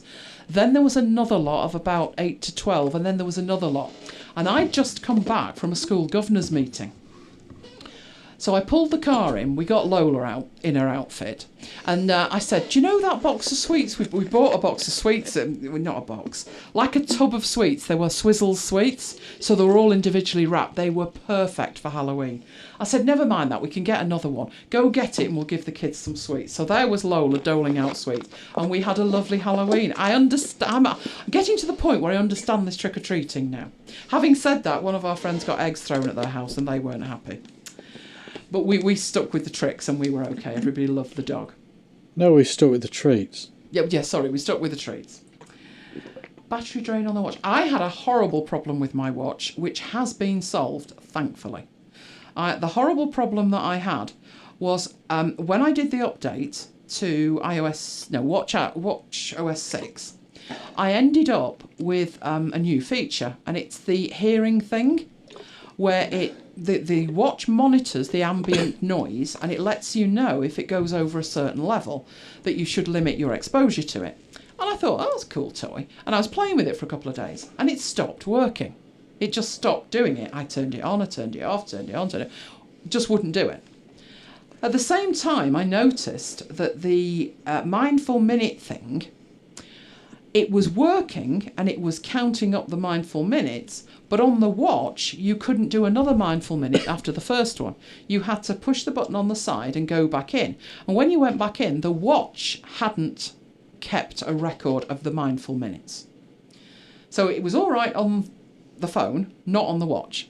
I tried everything. I had the watch turned on and off. I did all sorts. It was not moving it.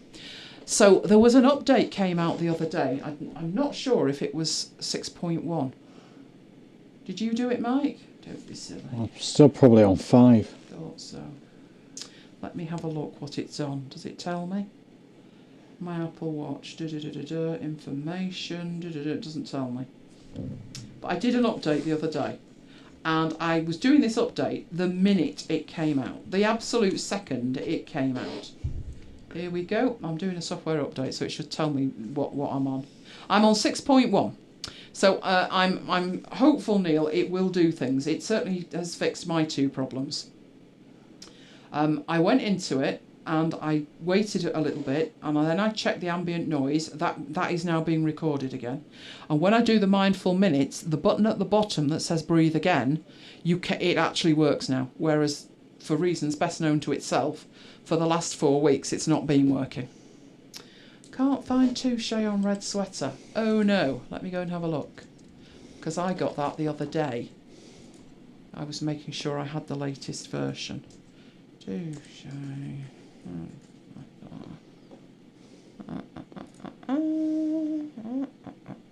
Yeah, it's there. Let me get that copied. Let me try and get that in there. I don't see it. It's there. Hang on.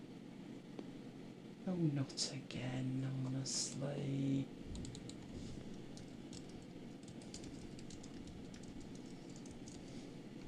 Have they done my site up?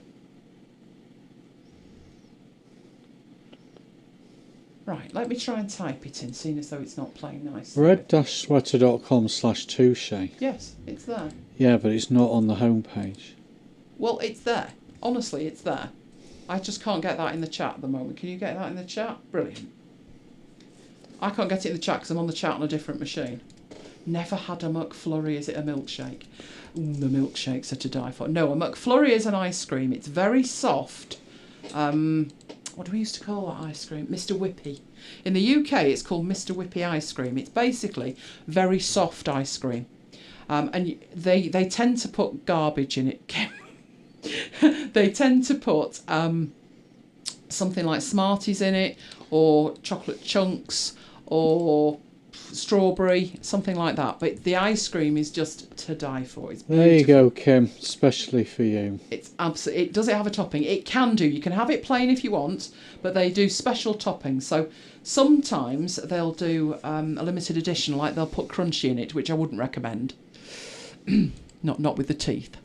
Sometimes it's crunchy, sometimes it's dairy milk chocolate. They just do.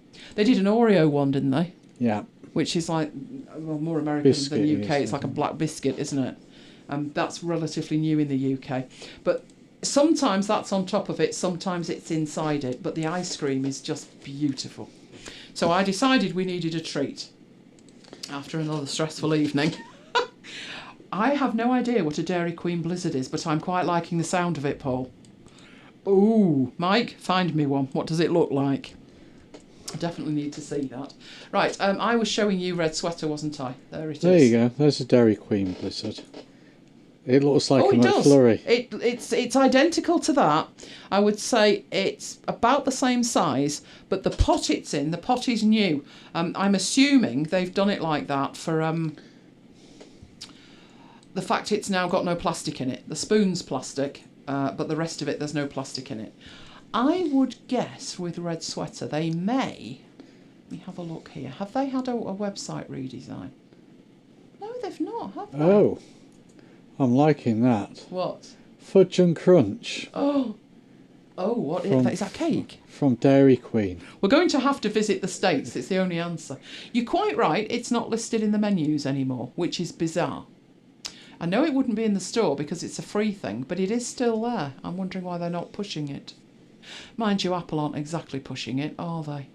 The Touch Bar's not made an appearance on a keyboard for the iMac, which I predicted about 5 years ago.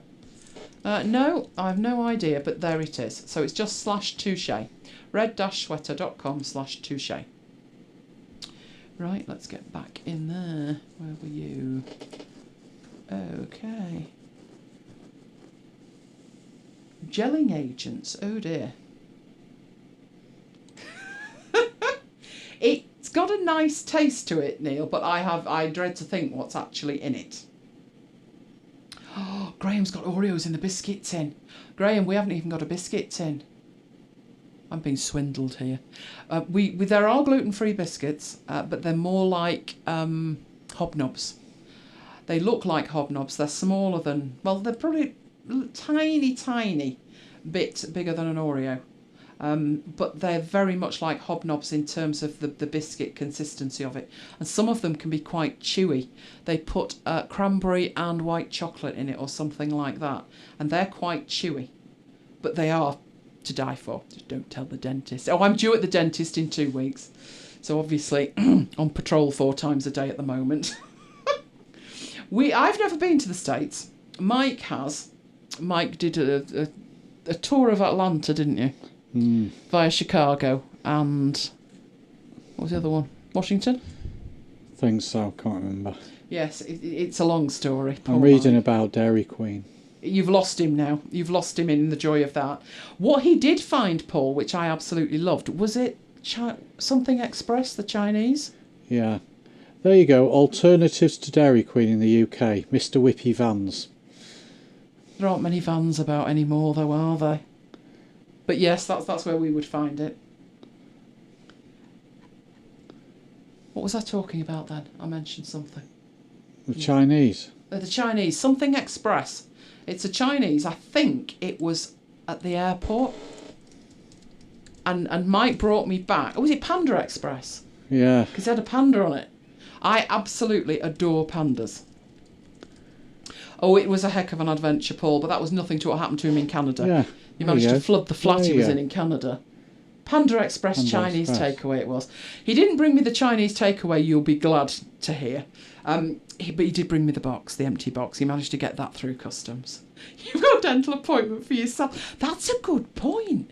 Do dentists go see other dentists or do you do your own? That must be pretty tricky. Yeah, I think Canada was the bigger adventure, wasn't it? He went to Canada on business for 2 days. Racked up one heck of an internet charge to ring me, but never mind, I'm worth every penny, aren't I? He's not saying yes fast enough, I'm noticing. Yes, I'd love to see a Panda Express. I adore pandas. In fact, let me see if I can find a photo here to show you. Let's go to my Instagram, because I follow a lot of people with dogs. Oh, look at that naughty Sammy. Let's see if I can find... Oh, look, we got 2 likes. Lola's got 2 likes. There we go. This was Lola's I Just Want the Keys photo. Isn't she gorgeous? Such a sweet face. Right, let's try Samoyed and Panda. It was the best Halloween outfit. Samoyed Panda? Oh no, these are Samoyeds called Panda, or a Samoyed with a panda. No, I want the one from last night. I might have to do Samoyed Halloween to find it. Should be in my feed. There's one. It's a Halloween outfit for a Samoyed where it looks like a panda. I want one. I want one. Good night, Graham. We're heading off ourselves shortly. You never do your homework. Yeah, we want one of those for Lola. That's what we want for next year. Lola, probably not quite so keen. Mayo would have had an absolute fit, wouldn't he? You wouldn't have got it anywhere near him. But I wanted one. I thought it'd be sweet. Just got to persuade the dog of the same thing. Right, well, we're going to head off and have our fruit. We are back, as I say, next week, 9th of November at 9 p.m. That's 9 p.m. our time. Could be any time where you are. Check the email. That's what you need to do. Check the email. And, of course, in the meanwhile, follow along with Blog 30. I will put the stuff out on social. I might even manage to get an email together, you never know. And follow along, put some comments on, or do your own posts and let me know, and then we can tweet those out as well. So let me know. We'll have more on that next week. And what have you decided what you're doing excelling next week? He's pondering now. We did have it written down. Did we? We've no idea where. You put it on a post-it note. I'm good at putting stuff on post-it notes. It's just tracking the post-it notes that are the issue. But I'll get there. So there'll be something on there. So, it's good night from me. It's good night from me. And we will both See you next time. Night, guys.